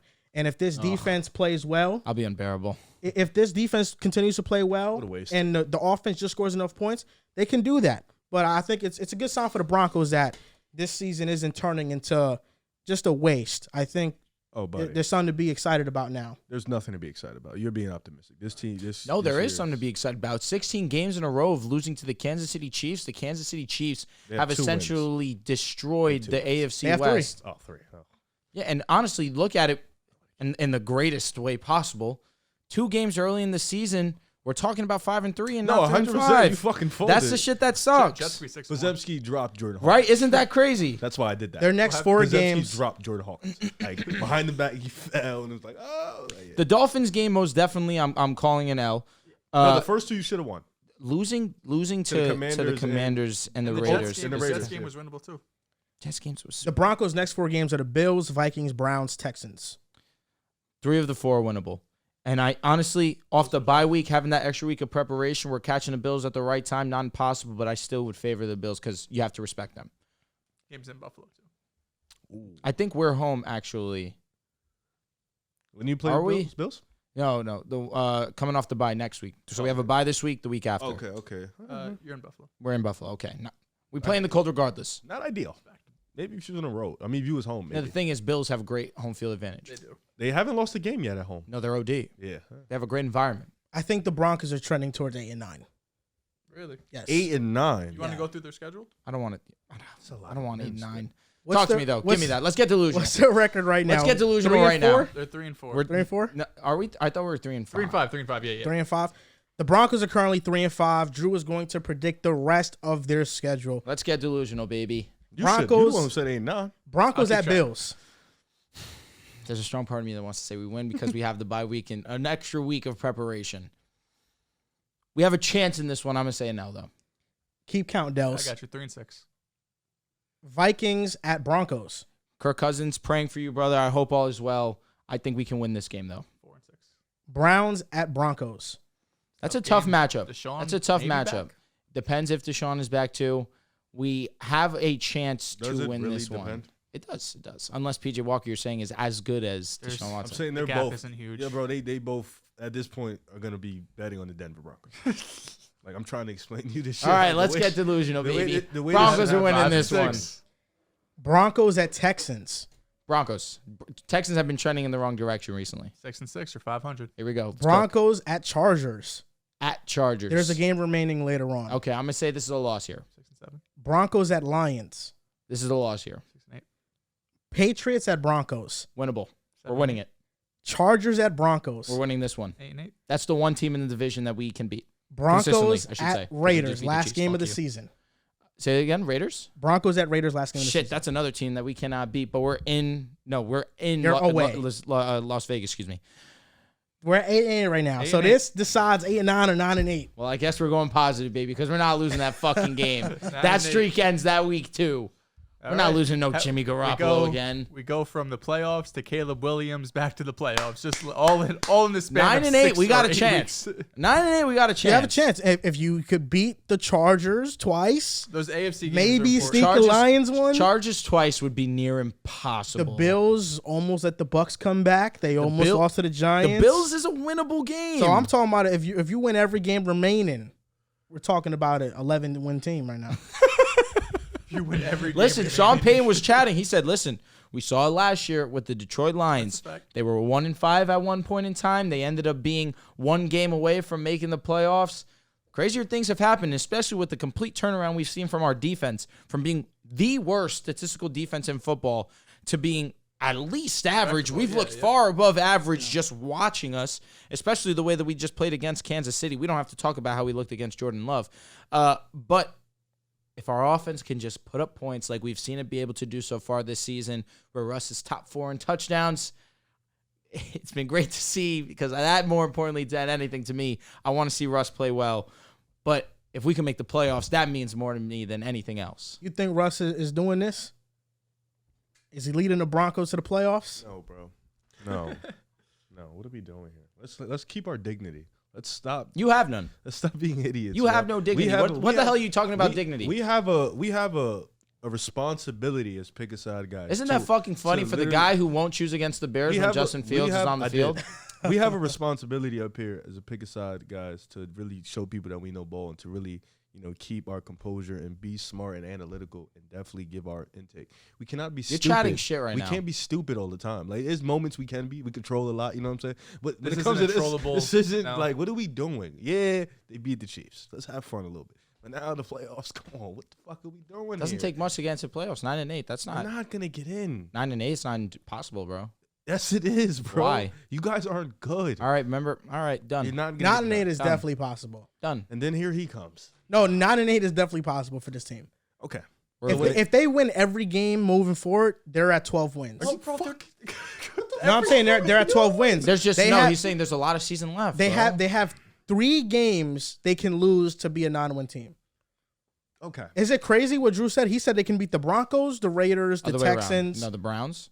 The Browns. You said Broncos. Oh, You he did said say the Broncos can beat the Raiders, Texans, Chargers, The Browns. the Browns. They won't get to 6 wins, bro. They won't get a 6. They won't get to 6 wins. Bro. Is this a bet we're They making won't right get now? to 6 wins. They're 3 away. There was fucking some bad, There were some bro. winnable games on their schedule. They're not winning those games. They're getting high. They're on their high horse. They got a good win. That's a 16-game win streak. How much you want to put on that, Bozo? How about let's do $50? over under 6.5, where we keep the line bro, at he 6. just said 6, bro. 6. We're not going to win 6, So if so they the get line's to 5.5. So he The has line's 5 5.5. Okay. He can have. They're not good, bro. Idiot. So they're gonna win no more than 5 games. Once they get the 5 wins, they'll flat out. Do you want to know something that you didn't know? Last time we beat the Chiefs, my face looked like this. I don't. Here care. we are. I shaved don't. and we I don't. won. Like I don't. So you want me to keep? I will shaved look and like we this the won. rest of the fucking season, if that's what it Do means. what you got to do, bro. If we win next week, I promise you're going to see me bald the rest of the year. Do what you got to do to get those wins, bro. You're not. I got 2 weeks to shave because we have a You're not bye. winning 6 games. How about we do a little fun game where you don't shave until they win? I mean, you keep shaving until they win 6 games. I'll be ugly until we win 6 games. I don't give a shit. You're not gonna win 6 games. You guys aren't that good. You're actually hilarious. Okay. No way that game gave niggas confidence that y'all gonna win 9 games. I mean, we just stopped the best in the It game. was one of the ugliest games you've ever seen. You said that. Patterson said was not fun. Goals, by the way. Should be But you know why it was fun? Actually, I should say that. Well, obviously, it was fun because for- we absolutely smoked Kansas City. Okay. Good luck. Timmy, you had number 1 last week in your power rankings, right? Maybe 2. No, I had him at 1 year. For Okay, sure. like everyone did, Yeah. and we fucking We'll smoked them. probably still one. We're smoking No, on that probably Chiefs two pack. right now. We're smoking on the Mahomes pack. That Congrats. Taylor Swift pack. Okay. Stop playing with us, boy. They have 2 rings, bro. They don't care. Okay, and we have 3. How many do you have? We have 1. I've seen it. Oh, no, let's combine the Bills. Let's combine the Browns.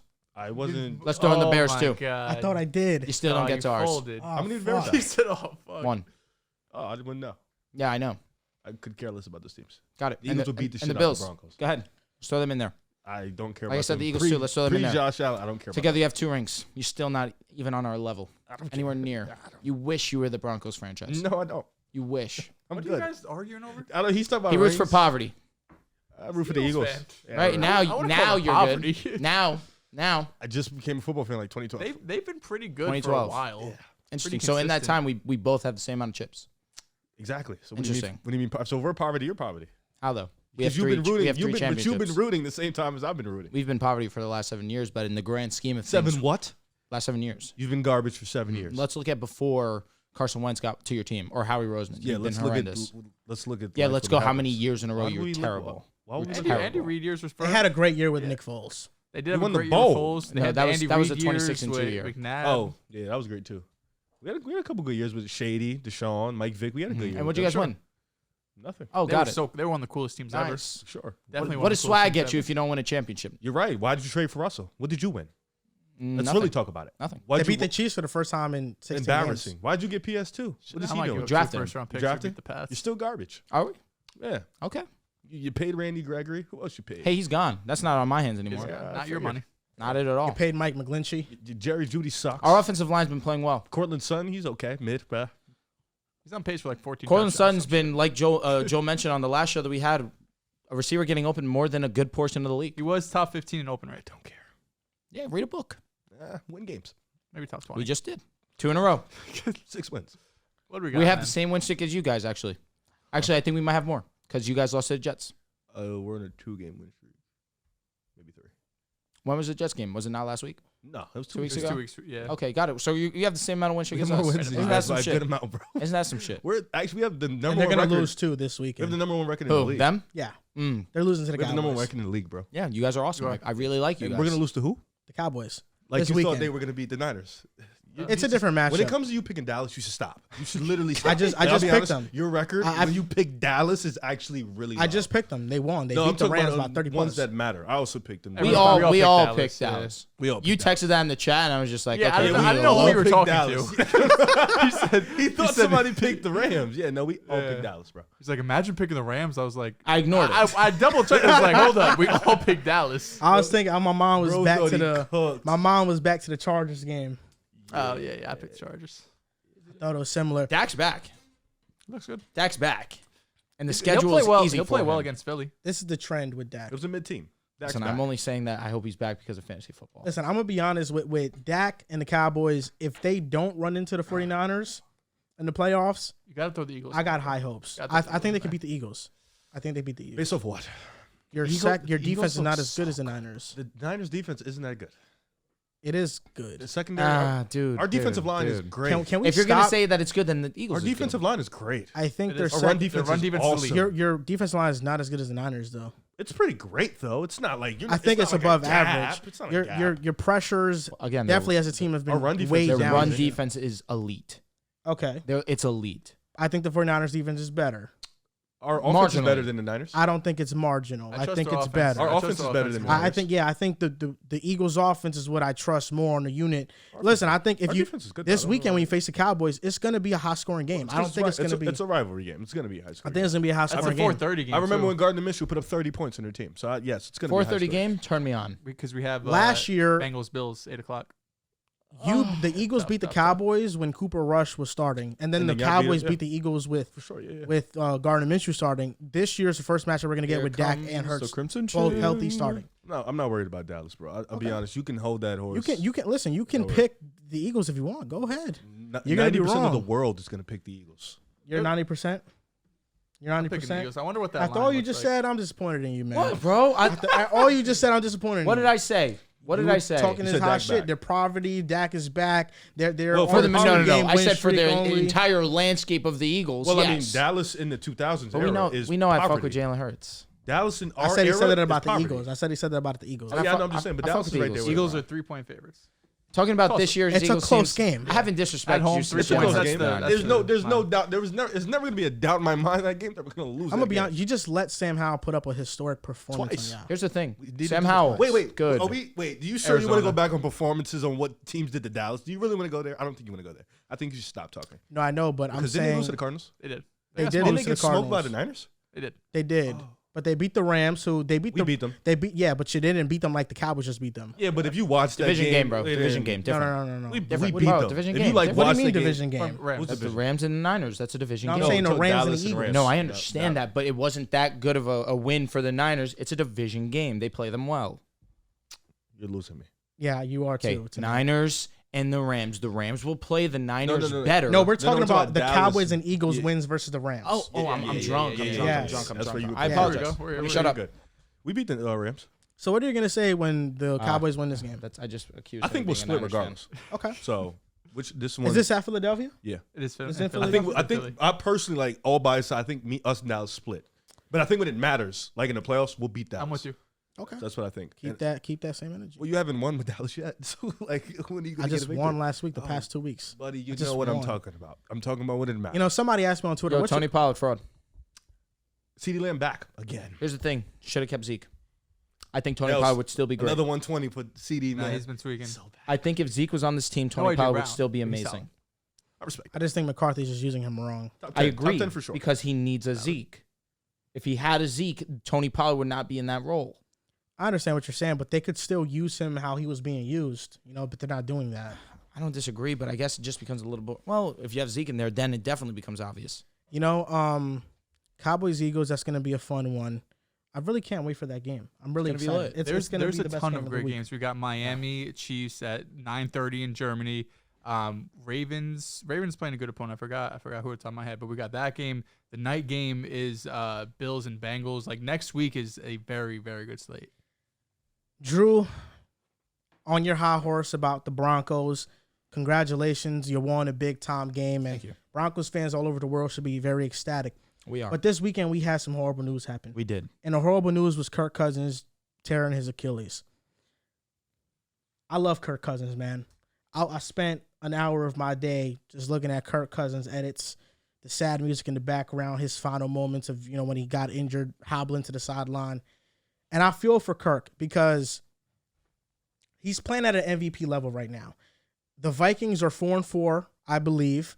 You look at Kirk's numbers, he's tied first in touchdowns. He has one of the league's best passer ratings. He's up there in terms of passing yards. He's not throwing much picks. Without Justin Jefferson, he's had back-to-back great performances. Jordan Addison has been leading the way and really shining with the absence of Jefferson. Kirk Cousins, if you say the Vikings right now are 6-2, he's in the MVP discussion. And I don't think those 4 losses of the Vikings have been because of Kirk. It's been because of everything else going wrong around him. Didn't that Chargers game one he like threw an interception late? Was it that one? I don't know if it was that. No, Kirk, he threw an interception late, but TJ Hawkinson dropped it. It bounced up and then it got intercepted. Those losses haven't been on him. You know, I saw the play. Kirk got injured on the 3rd and 19, and he hopped to the sideline, going off on a cart. This is how you can say, this is how you can tell how great of a person Kirk Cousins is. He's injured. He's on the cart. He's clapping. He's saying go. He's saying let's go. He's cheering on his teammates. Dalton Risner, newly acquired Viking. He's only been there 5 weeks. Well, I think he's only been there 2 weeks. He said this about Kirk. He said, if there's a man you want to be like, it's Kirk Cousins. Dalton Risner said the first thing that he asked me when I came back to the locker room is that, did we win? This is after Kirk Cousins potentially finding out that his season was over. Potentially his last game with the Minnesota Vikings. This is a 4th round pick who's been able to have a career as a 9-time full-time starter. 9-year full-time starter. He got to the Vikings in 2018 after the 2017 13-3 season. They had the first-ranked defense. Kirk had the expectation of leading his team to a Super Bowl, but I feel like that expectation was a little bit too unrealistic. But since 2018, since he's became a starter, 88 games, 6 years as a starter, Kirk's number is 68% completion percentage, 23,265 yards, 171 touchdowns to 55 interceptions, 101.2 passer rating, a 3-time Pro Bowler in that span. And last season, he had 8 game-winning drives, 8 fourth-quarter comebacks, and he quarterbacked the largest comeback in NFL history, being down 33-0, and that game was to clinch the NFC North, and Kirk Cousins did just that. You're not going to find many 6-year windows of a quarterback starting that have better numbers than this one that he just put forth with the Minnesota Vikings. I don't know whether or not we just saw Kirk Cousins play his last game with Minnesota, but if it is, I hope the fans, I hope the organization appreciates the standard that he set in Minnesota. Absolutely. Because he set a high standard, and it's going to be hard to replace a quarterback of Kirk's caliber. And too many times we judge these quarterbacks off of wins and losses, off of Super Bowl appearances and playoff wins, primetime records. But Kirk Cousins, I can honestly say, has exceeded the expectation that the Vikings set when they acquired him. He's been one of the best quarterbacks in the league. And I think he's going to go down as one of the more underappreciated quarterbacks in this era. And whether it's with the Vikings or wherever he goes next, I hope he can win it all and get it done. You know, I'll say this very quickly about Kirk Cousins. I've respected Kirk Cousins' game, but I did not love Kirk Cousins the way that I did after watching the NFL, the Netflix documentary Quarterback. Now, I say that because my mom, who is a casual football fan, but she still, of course, she pays her respects to the show. She watches all the time. But she was locked into that Quarterback series, and she said it when Kirk Cousins got hurt, that it broke her heart. That show made a lot of people appreciate not just the player, Kirk Cousins, but the person, Kirk Cousins. And for that to happen to Kirk Cousins, it really is devastating. You see the work that he puts in. You see how hard and how much of he is his own toughest critic. He's talking about a win. He's going over mistakes in a game because he's a perfectionist. And again, I say that as being honest. I did not love Kirk Cousins until I watched this documentary, and you realize the time and the effort and just end of the day, how great of a human being he is. For this to happen to such a great person truly is sad. I feel terrible. I mean, he's not dead, of course. He's going to be back. Yeah, he'll be straight. But he'll again, be back. in the grand scheme of things, he was putting together an MVP type year. Really, his stats are right up there with the best of them. I talk about Tua week in and week out. He has the record. But you mentioned it. If he had Tua's record, we're talking about an MVP in Kirk Cousins. That's how great he's been. Absolutely. Torn Achilles. We're seeing Rodgers right now. 2 months basically after surgery, he's, kind of dropping back, doing these fake dropbacks. So we know torn Achilles isn't the end-all, be-all. He'll be back on the field next year. We feel terrible because, number one, the Vikings looked like they were going on a run, right? We talked about it last week after beating the 49ers, like, this is a team that can make a push for the wild card. You said it, Joel, last week, that this is a better team that you think than last year, who won 13 games, right? Who had the number 2 seed, I want to say, in the NFC 2 or 3. Placed the Giants, obviously came up a little bit short. But you feel terrible for that. And then also he'll still get his money, but the contract he would have gotten if he was 100% healthy, he would have made damn near top of the market type money. And he's still going to get a big bag because quarterbacks are very scarce, even though we got some good ones coming up in this upcoming draft. But feel terrible for Vikings fans who, thought they could make a playoff push and feel worse for Cousins, obviously. Sorry, the Warriors game, man. Hyped up. What's going on over there? Right now we're down 2. But Who are you playing? we're playing the Pals. What quarter is it? It's about to be started the 3rd. But then they got the Bulls game on. You know, we're right now in the 4th for tighten up with Tyrese Halliburton. Let me ask you a question. Because you guys did all the loving for Kirk Cousins, so I'm going to get to the nit and gritty. I'm asking some real devastating questions. Kirk Cousins, his contract was up this year, right? Where do you think would be the best ideal spot for him to go in and still be successful when a team have a legit chance to come out their conference? It's the 49ers. I know they have Brock Purdy right now. Okay. I know let me rephrase the question. A team that doesn't have a quarterback. After this year, if Brock Purdy doesn't get it done and they don't win a Super Bowl, I think it's very realistic that they can go out and target Kirk. Not Atlanta. I think Atlanta is a great option. I do think that's a great option. I think the way Sam Howell is playing. Washington? I don't know. Yeah, he wouldn't go back to Washington. No way. They have new ownership, They do, but I think the way Sam Howell's been playing, I don't know if they are just going to replace him like that, the way he's been playing. So you think Purdy would get replaced and the difference is that the expectation with Purdy is they need to win a Super Bowl. If they lose in the playoffs and Brock Purdy is the reason why because he has turnovers, I think they could definitely look for an upgrade. Washington's not losing because of Sam. They're losing because their secondary is terrible. Some games are on Sam. Yeah, Sam has some bad moments for sure. But overall, like that Eagles game, he was that Bills game. Are we just gonna say it's because Sam Howell was terrible, or are we just gonna say the Bills absolutely shut shit down? Both. Outside of the Niners though, there's not a lot of obvious spots. You're right. Honestly, Minnesota. I'm trying to think of the market. I think he goes back. Honestly, I think after back. this injury, I think the Vikings are going to realize how much Kirk Cousins actually means to this team. I think after this, we see him come back. Because Kirk Cousins is up there in age. You know, he did have an injury, but he doesn't rely on his athleticism too much. Right. So what's the real market for a quarterback? Like, and a lot of, there's a couple young players coming in next year that are quarterbacks. So how many spots realistically, like you mentioned, outside of Minnesota, like, I don't think the Niners have the money to throw him a bag. I don't know their cap situation. Niners right now have $40 million open cap, something like that. They have a lot and of money. I think you could utilize that on more positional needs like corner or something. Or offensive line. Like, you know what I'm saying? But I think like Atlanta, probably Minnesota, but like Atlanta, does he have a real chance to come out the NFC? They actually only have $1 million cap space for 2024, but they have $40 million this year. Right so now this year, got it. Make some moves. It's hard because if you're signing Cousins, you're basically saying like we're in win now mode. Like we're a quarterback away. We want to make a push. Atlanta makes sense. The Niners make sense. But everyone else, they either have a young quarterback or they're going to be in the draft.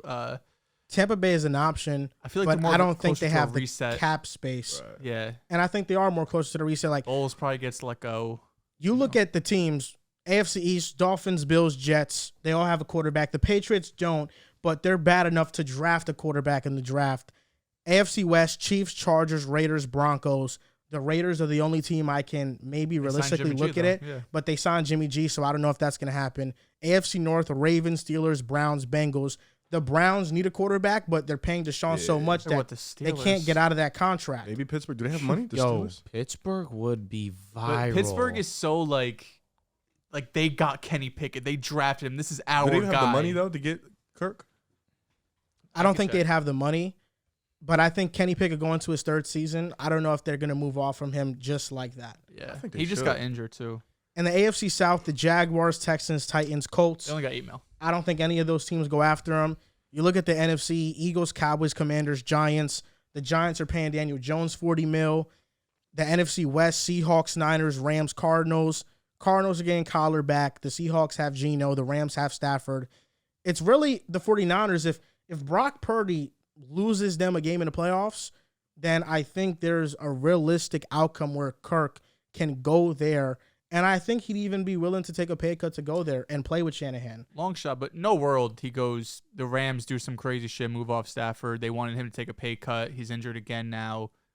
Long shot, but that's maybe a chance that LA takes some big swings. And if they think they get a healthier version of Matt Stafford and Kirk Cousins, wouldn't shock me. The most realistic teams are the Steelers, 49ers, and the Falcons. That's the most realistic. Steelers seems like a long shot. Minnesota. I still think that they're the favorite. Remaining. Talking about Minnesota, right now, the injury to Kirk Cousins has left a hole at the quarterback position. Who's going to start? This week, it's probably Jaren Hall, rookie, 5th-round pick out of BYU. Who are some quarterback trade targets that you got for the Minnesota Vikings now that Kirk is out? Just to throw a couple. Of course, Josh Dobbs becomes available once Kyler Murray does return to the field. He was recently benched. Exactly, yeah. Clayton Tune's going to start this week. Gannon's yesterday said it'll be Clayton another Tune. week for Kyler. His Then rookie. today he said, I looked Where's at he the from? tape, and Stanford. Dobbs is getting sad. I don't know. He's all right. He was all right in preseason. Jameis Winston also becomes available with recent events occurring. Is Ryan Tannehill movable with the idea of Will Levis and how great that he looked against the Falcons? Is he one of those that we're going to be talking about? He's Ryan injured Tannehill right now, potentially. He is injured. He is. Ankle sprain. But again, ankle sprain, something like he'll be back in a couple of weeks, if not next week. Who knows? But really, not many options that I'm really glamoring over. If I'm Minnesota, my chance to make a run was with Kirk Cousins. Nothing drastic is going to change with one of these quarterbacks.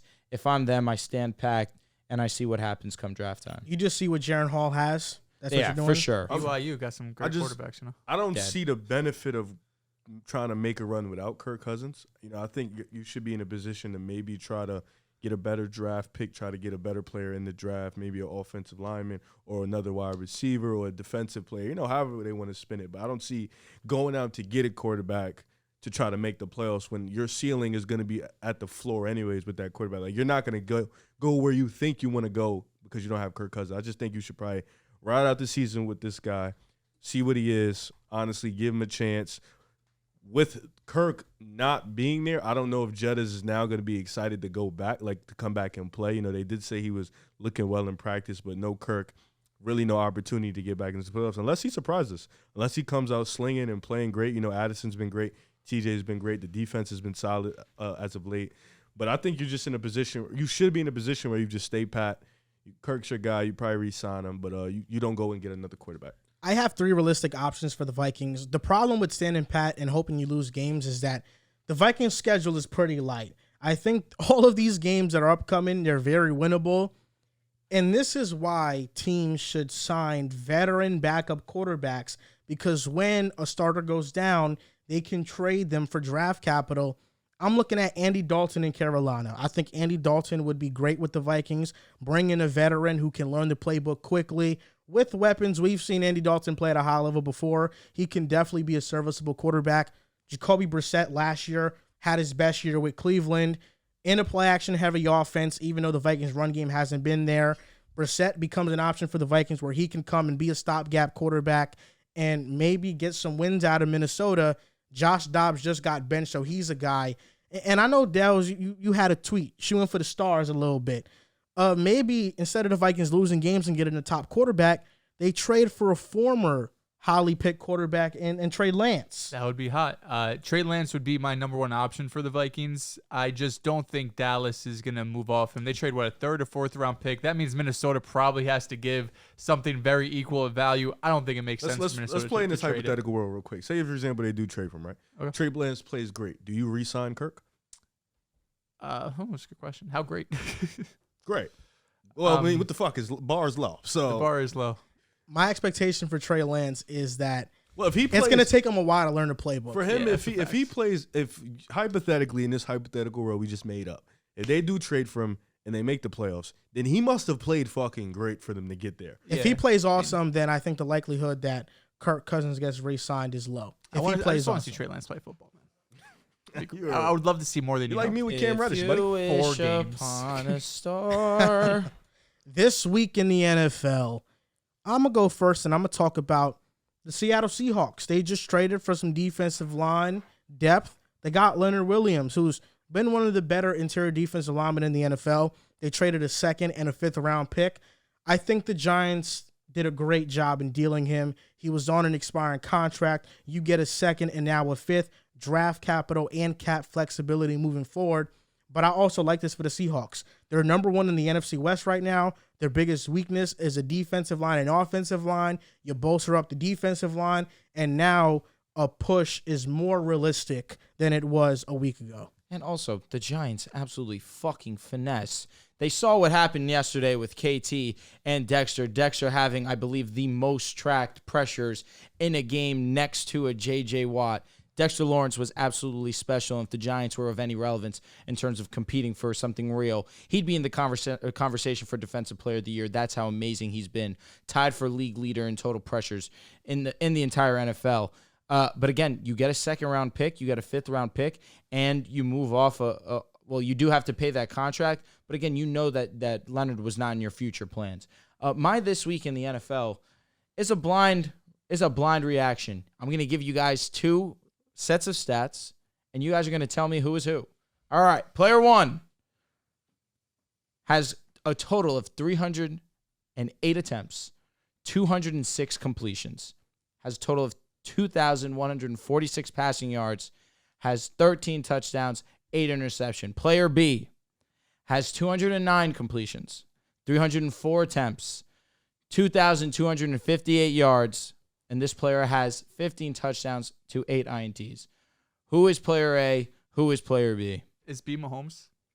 B is Mahomes. 15 touchdowns, 8 interceptions. That Gave was us the a first ring. guy. Yeah, it was like 15 First guy, stuck no, out. B was Mahomes. I think Drew used Sam Howell again. It is 1,000% Sam Howell. Now, I say that because early in the show, there was the tweet about Russell Wilson and how he was so closely related to Patrick Mahomes and his stats.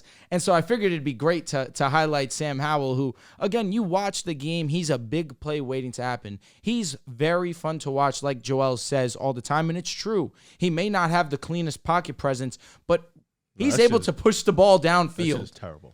Against the Philadelphia Eagles, not once but now twice, he goes and has had stellar performances towards the. Well, that's not the first time. The first time you guys almost choked. No, the first you time he guys lit saved shit up. face. Sam Second Howell time. did have 2 turnovers late in He that did. game. No, second He time did. he- Yeah, wow. no. Yesterday he did have some turnovers where Listen, man, he shout needed out to the he needed Commanders. make They plays give us happen. more of a fight than But the other team. Eric Every Bieniemy continues to highlight himself as a prime candidate for a head coaching position.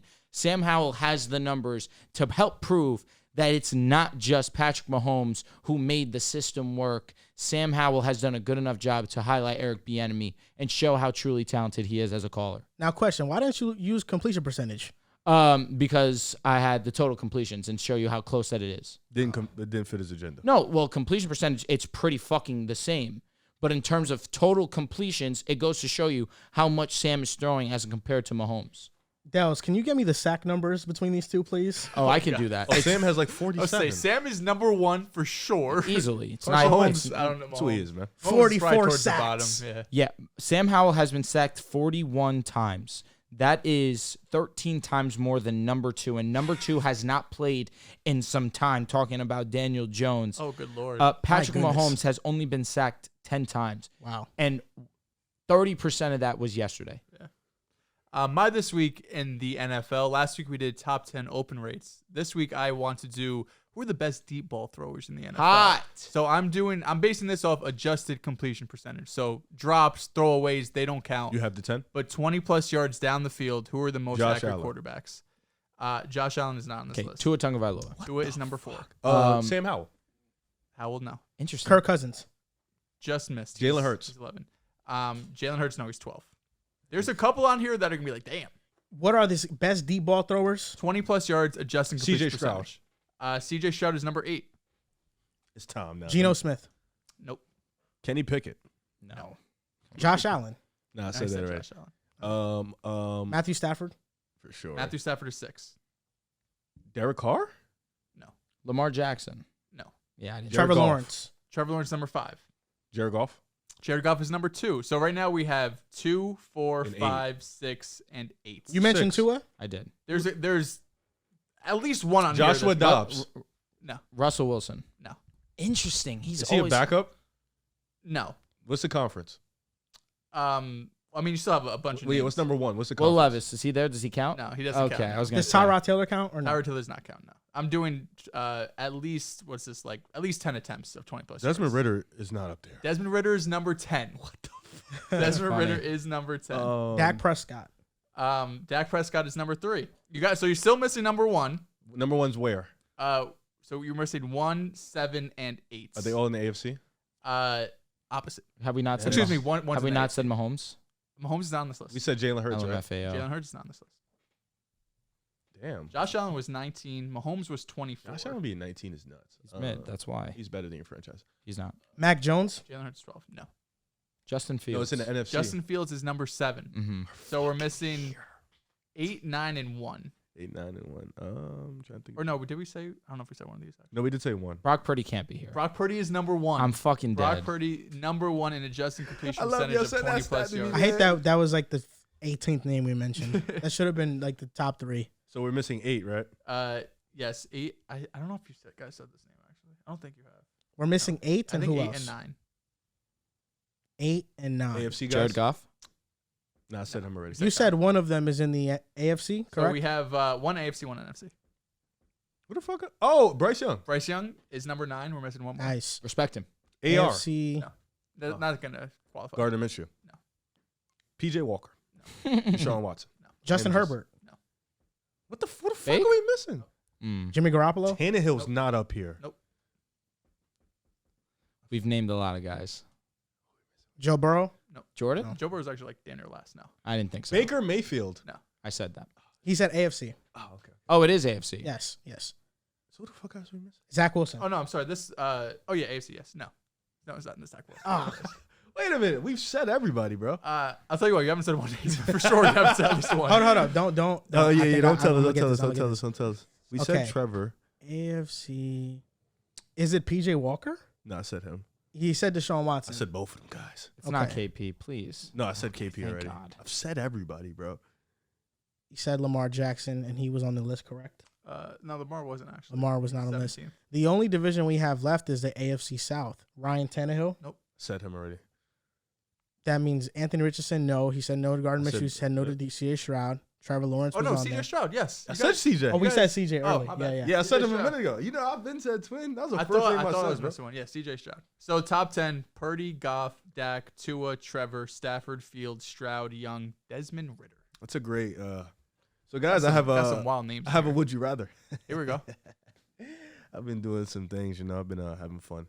You ready? You ready? So- Yes. Would you rather Nick Bosa? Man, I decided to do a defensive play. He's been Okay. getting a lot of slack from me included. Number 1, Myles Garrett. Myles Garrett. This year, Just say starter defense. It's always been close. it's always been close. Nick Bosa this year, his sack numbers aren't there, but he's leading the NFL in total pressures. He's tied with Dexter. He has 44. He's been getting out the quarterback, and that's been leading to sacks for his teammates. Myles Garrett doesn't have quite as much pass rushing snaps, but Myles Garrett is number 1 in win rate on his pass rushing snaps.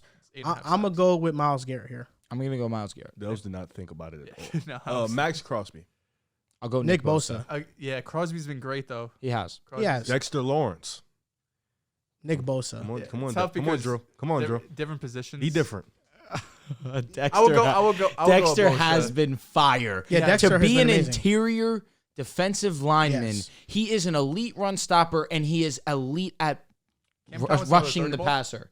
Cam Thomas another 30 ball. Let's go. Yeah, I think he had 30 again. How quickly Yeah, we can 30, change our 32 tune weeks because ago. you have him in fantasy basketball. You know what, man? It might be sexy Dexy, bro, but it's so close. Nick Bosa's special. Chris Jones. This This is year, another one. it's really close. Yeah. Last year, Nick Bosa was DPOY, but I thought Chris Jones had a better year. It's defensive versatility when you're an elite rusher of elite defensive run stopper and getting to the quarterback as well. I got to keep a consistent Chris Jones for versatility. Again, Nick Bosa's special, I think I'll go. but Bosa. still Quinnen Williams. Go with Bosa. Nick Bosa. going Bosa. Even though Quinn is one of the best defensive linemen in the league. All timer. Aaron Donald, man. Aaron Donald. Yeah. I mean, this is a clearing. Clears. This one should be a clearing also, but TJ Watt.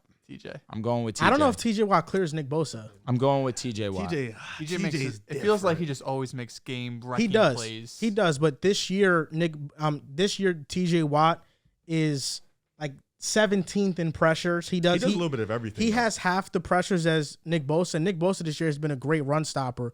I think I have because TJ Watt on Pro Football Reference as 4th most pressures entering this week. on PFF, total pressures, Nick Bosa has 44. TJ TJ got a Watt. couple He has interceptions 32. too, right? TJ Watt has 12 less. 32. Mhm. Yeah. TJ got a couple interceptions too, right? And forced fumbles. TJ has 1 interception, I think 3 or 4 forced fumbles. I think TJ Watt is a game wrecker, and he makes those timely plays. They have. So you said who had 45?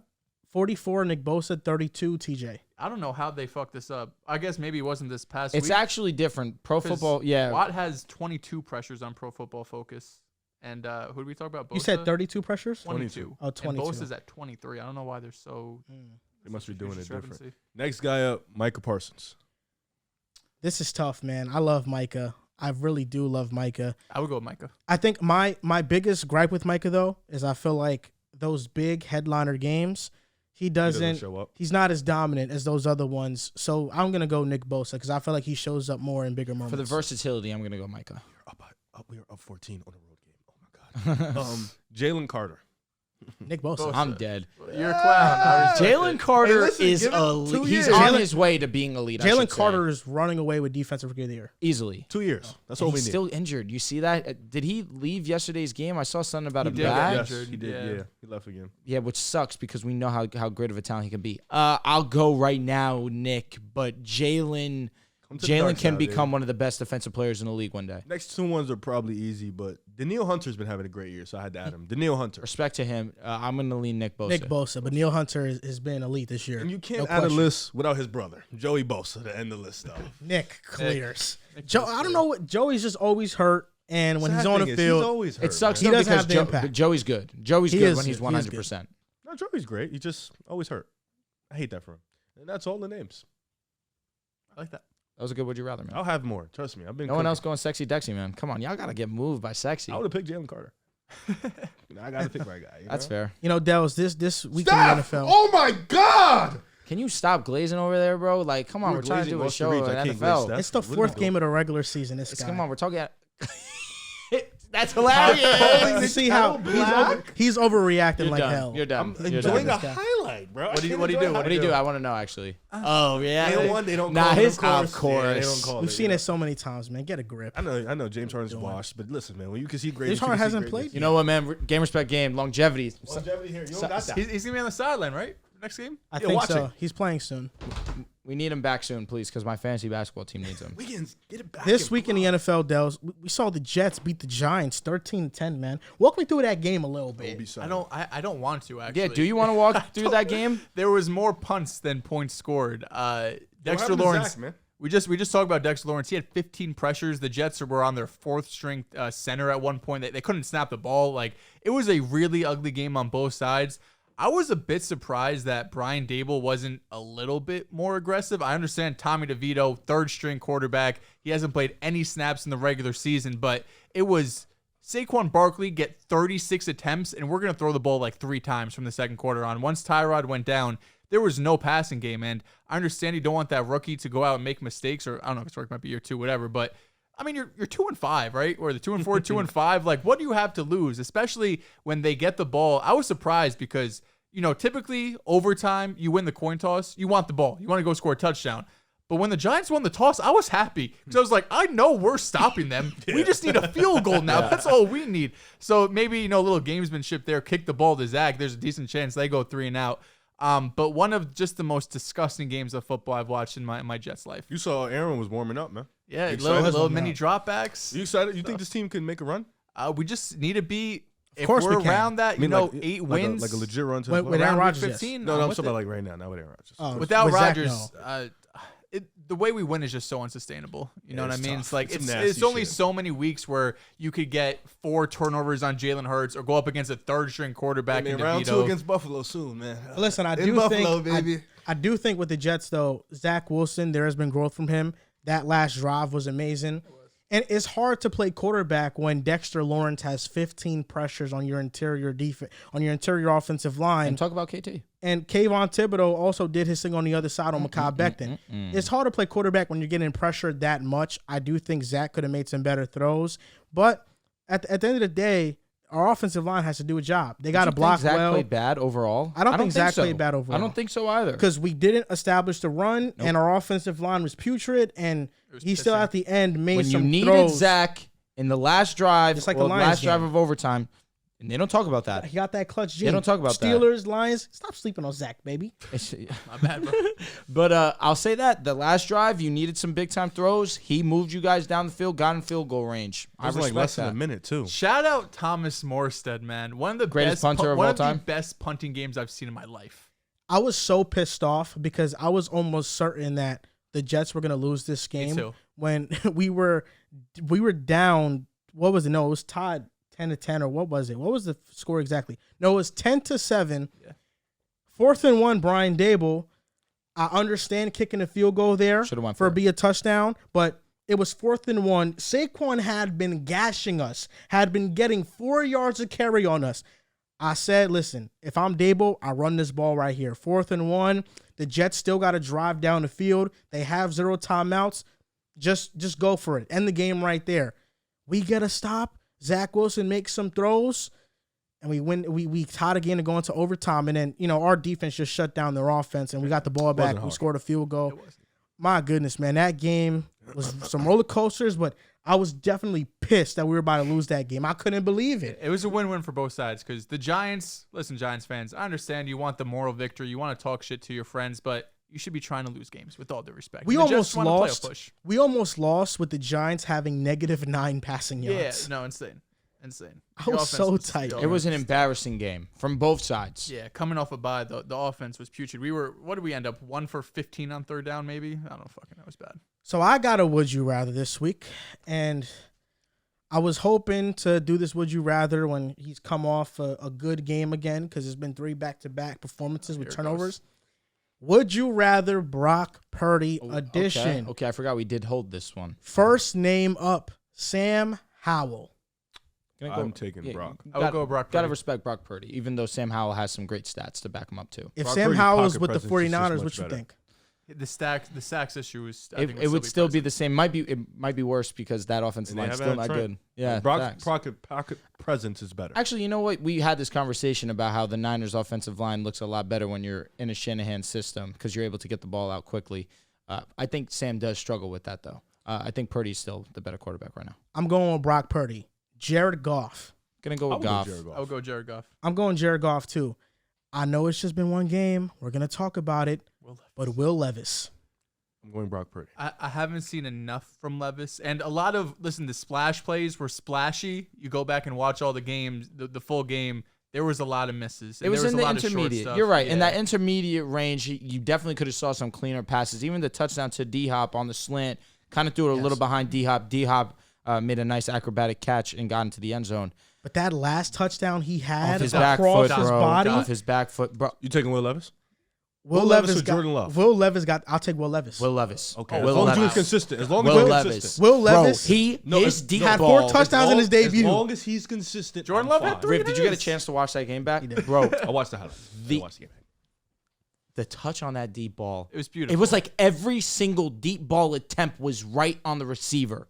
Even the one that kind of faded on him on the sideline. D-Hop had 3 TDs. To Treylon Burks. It was That was great. He had double the touchdowns Tannehill's had all year. I'm gonna go with Purdy for right now because we've only seen one game from Will Levis. It's unfair to say that when Purdy has given you much more than what Will Levis Purdy has has shown given you that same game against the Dallas Cowboys. but not the same throws. No. He's didn't. giving you the same He game hasn't stat-wise. made a throw that Will Levis. No, he doesn't have to. He doesn't have to. Stop, Rick. He doesn't have All right, to. you know, you could say that, but doesn't have again, listen. Do we know if Will Purdy Levis has can do this had on a consistent basis? Purdy's had a better statistical game than some star quarterbacks in the league this season. But they've also done it on a consistent basis.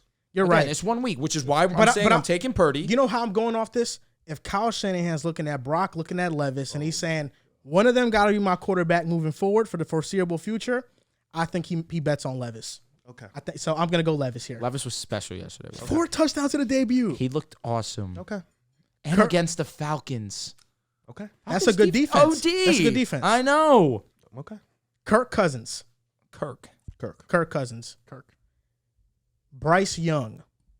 I would take the potential break. Go on Bryce Young, too. Bryce has looked really good these last Respect him. month. Are you going to respect him right now? Of course, I'm going Bryce Young. Appreciate that. Bryce Young is better than Brock Purdy, and his slow start to the season can be chalked up to one thing: the surrounding parts around him.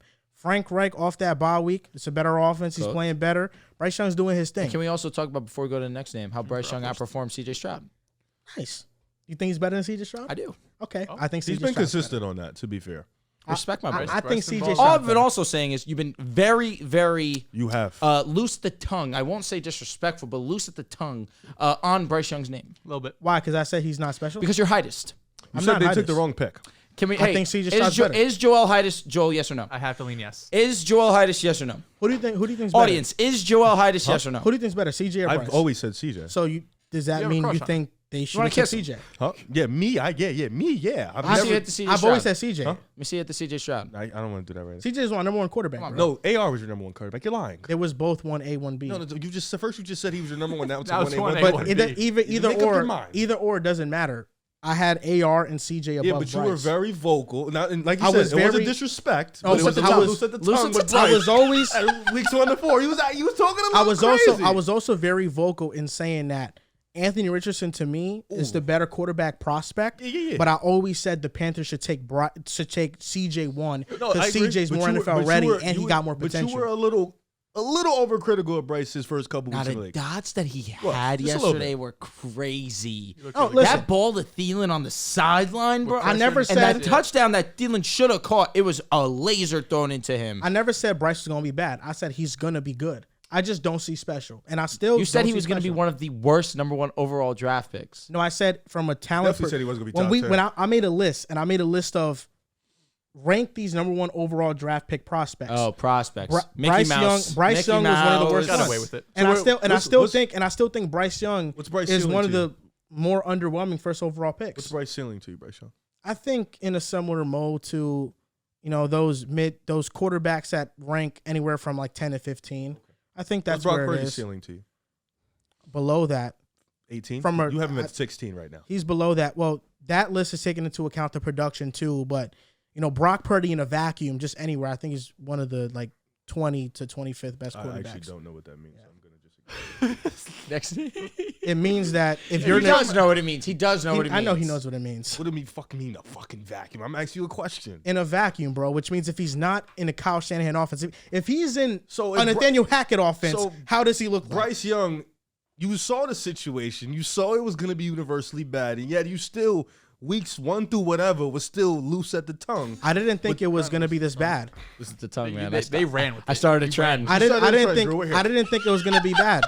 In the offseason, we had a segment of what's the better situation, Panthers or Texans. I think Drew was the only one to pick the Texans. Me and Dehls went Panthers. I don't know if you was there for the show, but nobody thought the Panther situation starting out was going to be this bad. They had Frank Reich, an offensive mind, Jim Caldwell, definitely an assistant. Knew the receivers though. I knew the receivers, but as long as you got the play caller and the offensive staff and the quarterback coach and Josh McCown, it's still a good coaching situation. And Frank Reich is not a bad coach, but from weeks 1 to 5, he has a horrible record. But now they're starting to play to Bryce's strengths more.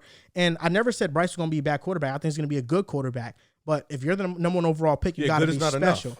He to me falls more in the tier of like Jared Goff, number 1 overall pick, than Joe Burrow, Trevor Lawrence, number 1 overall pick. There's nothing wrong with being Jared Goff, but there's a lot of things I've around seen Bryce you Young be that have to go special right. in his day. He showed me some special moments over there in Bama. He did. It's Alabama. And he was the offense. Mac Jones was special in Alabama. Yeah, but he was A lot also of- surrounded by some shit. Even the year that they all left, he was still great. Mac Jones definitely had less than the previous year, though. Then the Jalen Waddle had left. no, Henry Ruggs had left. definitely. But still, Najee Smitty was was record breaking. Smitty was the Heisman winner. And then outside of that, it was who? okay, we can't just say outside of that. Yeah, but like, John Mechie. Tua had No, Tua had a all plethora. those guys. Yeah. Plus, Yeah, and yeah, Hurts, so Alabama Tua definitely threw that had game. Hurts was on the team too. Yeah, before for- Tua yeah. started, he took over the job. Tua threw the game-winning touchdown in the national championship to Smitty. Did you know that? Sure was tough. Riv, I'm talking to you. Did you know that? I don't watch college, so no, I did not. Oh, that's just one of the biggest plays in college history, honestly. I don't know that. Next name I have. I knew he won it though. I just A didn't know that walk-off was- touchdown. yeah. Fire. And then Hurts transferred right after that, right? He did. Next name is Motion. another young quarterback, Kenny Pickett. I'm taking Brock Purdy. I'll take Purdy. I would take Brock Purdy. I'll take Brock Purdy too. Tua Tua. What are Tua. we even doing? easily. Thank you. Dak Prescott. Dak. I'm going with Dak as well. And the last name, CJ Stroud. CJ CJ Stroud. You know my answer. I'm going with CJ Stroud. Twin ski. Nah, CJ, bro. So you went Purdy over Levis. I did, man. I understand it. It's tough though. I understand. Yeah. I'm going off the projection now. But I respect where you're coming from because that tape yesterday was beautiful. I put Bryce. No, I'm Bryce, talking about Purdy or Purdy, Levis. sorry. Yeah. Oh, okay. It was beautiful. No, it does. That's why I like you, man. I'm here. The deep ball. The thought of Levis is very intriguing. Oh, my I didn't know would you rather were about fucking thoughts. That's why you have to take Purdy. You have to take Purdy. Cool, though. It's irresponsible not to. Will Levis, though, that was one of the best debuts I've ever seen. It was that good. He's not even lying. It's 4 touchdowns. 4 touchdowns. Congrats, man. The most effective. Now, if he goes this week and he stinks it the fuck He's playing the up. Steelers short week Thursday Night Football. All right, I guess if he stinks it up, I will maybe regret I think this. Dehls gonna have himself a great game But again. who knows? What if he plays lights out again? I did see that. And what if he's the starter I feel for the like he's always gonna Titans? be, though. Well, I think we all agreed he should have been the starter. We haven't had the topic yet. But Riv, before the season, I said wait. I don't Why think not wait? I don't think nobody is. No, I'm talking about like we had it like a week ago when we was like Malik Willis should not be started. No. Should be Will Levis. So Riv, before the season, you had the Titans making the playoffs. I did. Ryan Tannehill might not be the quarterback. If Will Levis is the quarterback, you think they can make the playoffs? I don't think they had the chance regardless. Oh, so even now it's over. You don't have to make it. It's the Jags division. I think for them to win it, they would have had to win a division. So I think it's pretty much over. Honestly, Jags 6-2. Yeah. Balling right now. On to the next topic, talking about young quarterbacks. This young quarterback is not having the best start to his career with the Green Bay Packer Cheeseheads. It's Mr. Jordan Love. The Packers have lost 4 straight. Love has 5 touchdowns to 8 interceptions in those 4 losses. And this question is Jordan Love a bust? And my answer to that is a hard N-O. And I think that anybody labeling Jordan Love this quick into the year is completely ignoring the surrounding parts in the situation around Jordan Love. Jordan Love has been far from perfect.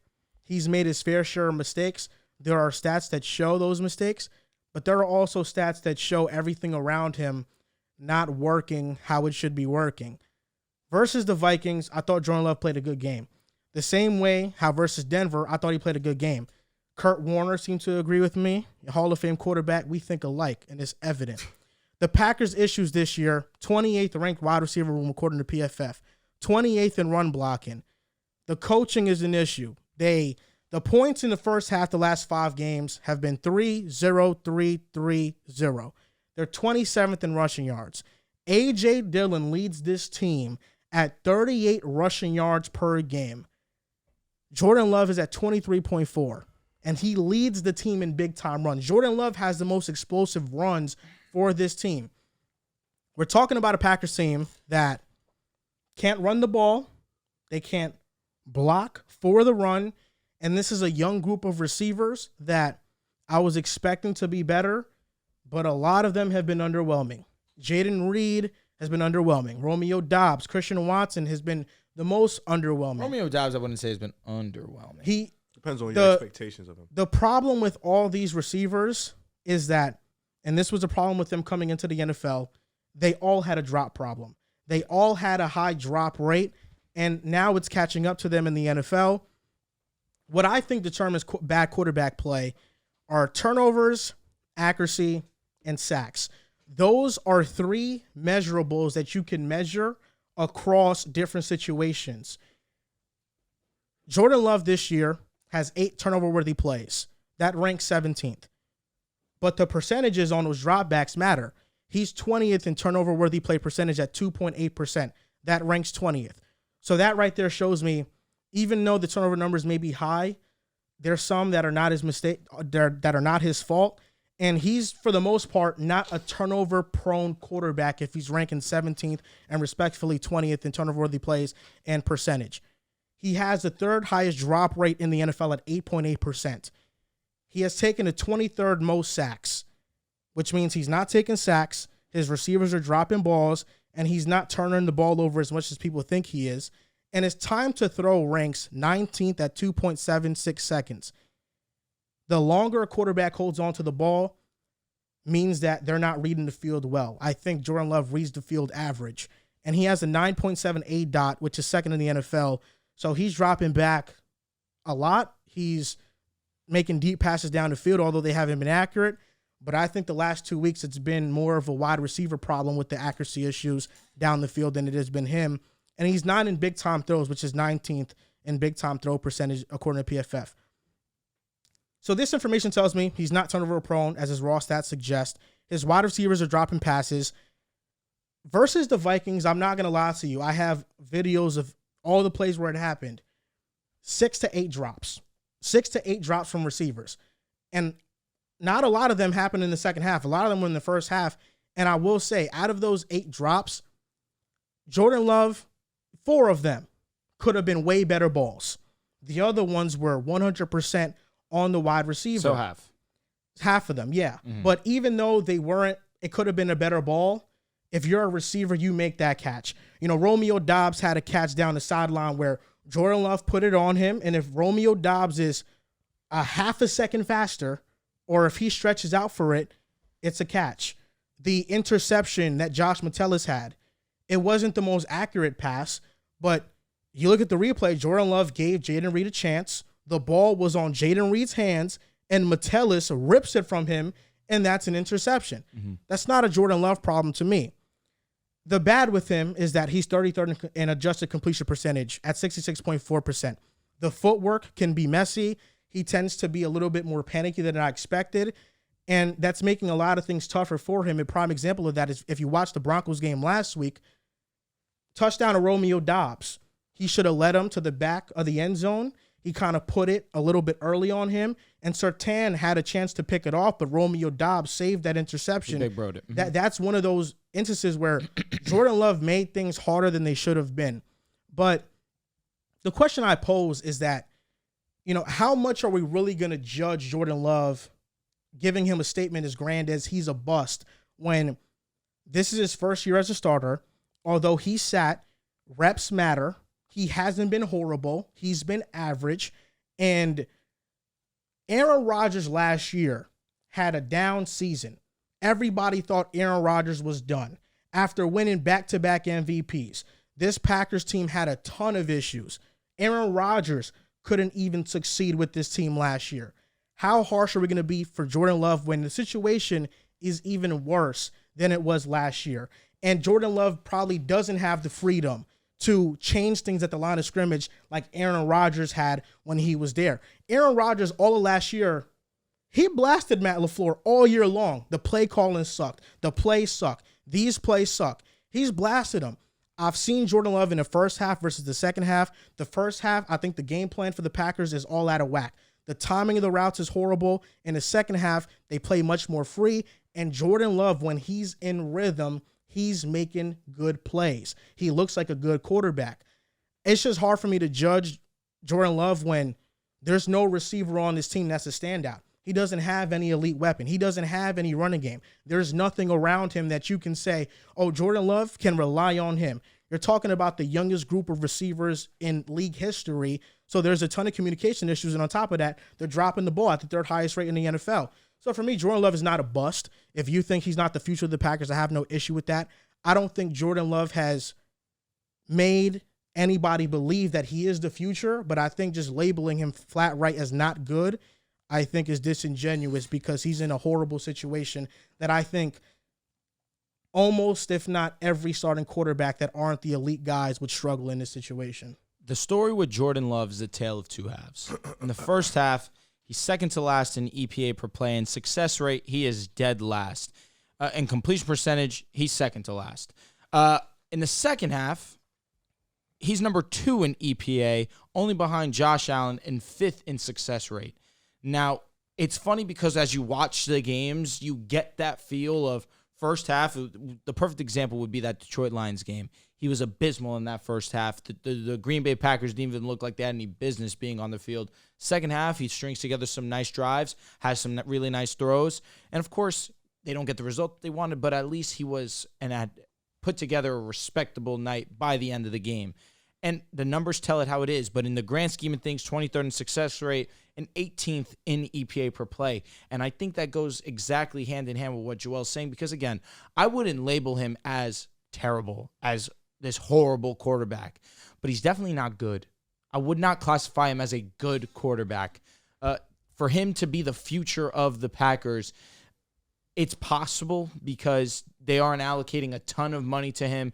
he is brought on for next year at least, so you can realize, which they haven't prior to the last couple of seasons where they have brought in young guys, but they haven't been aggressive in free agency. Even when Rodgers was there, they weren't aggressive in free agency to bring weapons outside of them. They did give Aaron Jones that extension, but off this season where we've seen Aaron Jones be great and we've given him that acknowledgement of being one of the more underappreciated running backs in the game because of how versatile he is. This season, he's been unreliable because of that hamstring injury, and we kind of feel like the training wheels are on him. And I say training more like safety wheels because they're trying to be careful with Aaron Jones. But again, they don't have any true weapon. We thought that would be Christian Watson, but that hasn't been the case yet. This is a very young group. We're talking about the youngest wide receiver group in the National Football League. And yeah, being in the league for 4 years and this is your result right now isn't great. But in your first full year starting, you're putting this forward, it could be a lot worse. He could have played like Zach Wilson did last season, right? He could have played like Russell did last season, but he's been very, very average. In the first half, he's not been average, but by the end of the game, he gets to around average. So again, I don't feel great about Jordan Love right now. I feel very firmly he's not bad, but he's not good. And that's a weird fine line, but that's the truth. I would be pretty surprised if Jordan Love is the franchise quarterback for this team. For sure. Coming into the season, I didn't think he was going to faceplant, right? I didn't think he was going to be, like you mentioned, Zach Wilson level bad. But I also didn't see him becoming this like top 10, have this breakout season. Part of that is just, you look at the weapons around him. It's going to be hard to have an insane season. It's such a young unit. They've had some injuries too. But right now, you look at the offensive line, they're second in pass block win rate. So the offensive line, at least in the passing job, has been doing the job. Rushing, to your point, yeah, they haven't been great. Big part of that, though, is Aaron Jones. We know what A.J. Dillon is. A.J. Dillon is a complimentary back at best. Aaron Jones is the guy that, when he's healthy, he's their most explosive weapon, right up there with Christian Watson. But Aaron Jones, his hamstring has not been right since week 1. He's tried sitting, coming back, sitting again, and he's still on limited carries, limited snap counts, that is. But I feel like when you look at young quarterbacks around the league, there's just some players that you have to convince yourself that are franchise quarterbacks, and there's some players that you don't. Like, I feel like very early on, we saw C.J. Stroud. We're like, listen, he's balling out, right? The offensive line was banged up. We didn't think the weapons are right. The coaching staff, first-time head coach, OC, all of this. Same thing with Bryce Young, where the coaching staff is veterans, but you look at the weapons. Adam Thielen is the wide receiver 1. Coming into the year, I thought he was completely and utterly washed. I did not think Adam Thielen was, at best, a wide receiver 3, and he's having a bit of a resurgence down there in Carolina. He would be the best receiver on the Packers. And he's been phenomenal this year. But even still, he hasn't had a running game. Chuba Hubbard and Miles Sanders have been pretty disappointing. And then outside of that, you got Terrace Marshall and Tommy Treble. There's no weapons there, too. And even Anthony Richardson's handful of games before he got injured. Jonathan Taylor's not there. It's the Zach Moss show. Then you got Pittman. Josh Downs turns into a really nice piece. Alec Pierce is disappointed. But I'm looking at other young quarterbacks around the league impressing me with very little around them, with either not injuries, but lack of talent at the offensive line or wide receivers or first-time play callers. So I think when you have to convince yourself that a guy's a franchise quarterback, most of the time you're wrong. There are some outliers. Tua is a great example. Jalen Hurts is a great example where it took them a few years, but eventually they got there and they became that franchise quarterback. But more likely than not, if it takes quarterback, if you don't really see it right away and you see them struggling, and some of this stuff is just, JT O'Sullivan pointed this out in his QB school, where Jordan Love just makes things harder for himself, where he'll have a clean pocket and then he'll just step up and have to do this weird arm angle and do this kind of this just unnatural movement in the pocket where he's putting himself in worse positions than he has to be. Now, some of that stuff can be coached out. Some of that's probably just sitting on the bench for multiple years. But right now, I don't love what I'm seeing from Jordan Love. No pun intended. I don't see the special. I don't see the eye-popping throws that was kind of hyped up for him as a prospect. He definitely has made some, though. He's made a handful, like the sidearm throw that got bounced off maybe Dobbs and that was a drop by Dobbs, and just lucky it landed on Reed's. It hasn't been exactly. It hasn't been enough. Listen. Joel, I know you're a Jordan guy. You're a Jordan Love guy. You love this guy. You've been hyping him up since. You were a Jordan Love guy too, bro. I believed him to a degree. Not for all 5 years. Probably just last summer. Got it. And I think the difference between him and young guys like C.J. Stroud, Bryce Young, or rookies, AR, like they're fresh rookies coming in. You know, they kind of have a bit of a security in the sense of they're going to give him a year or two. With Jordan Love, the unfortunate part is he had to wait behind the, Hall of Fame quarterback, which is obvious most guys would. But he doesn't get the same timeline as an AR, as a C.J. Stroud. Shit, even a Jalen Hurts or a Justin Herbert. Like, he doesn't get the same timeline as those other guys. And Dehls mentioned it. You kind of seen it with certain guys. Like, you've seen it with Justin Herbert. You've seen it when Pat Mahomes first stepped on the field. Certain guys just have it. And even sometimes you get the rare guys like Josh Allen and Jalen Hurts when they develop it, And I think with Jordan Love, it's tough because this year was kind of his one – I don't want to say his one chance, but probably his one chance with Green Bay in the sense of, all right, you've been sitting on the bench, show us what you've learned. And to your credit, he has shown you sometimes, like he's shown you the special, but it hasn't been on a consistent basis. And you expected this Green Bay team to be much better. And it's not just on him. This offense has been banged up all year. They just signed Rashawn Gary, obviously to an extension, so shout out to him, Jersey, of course.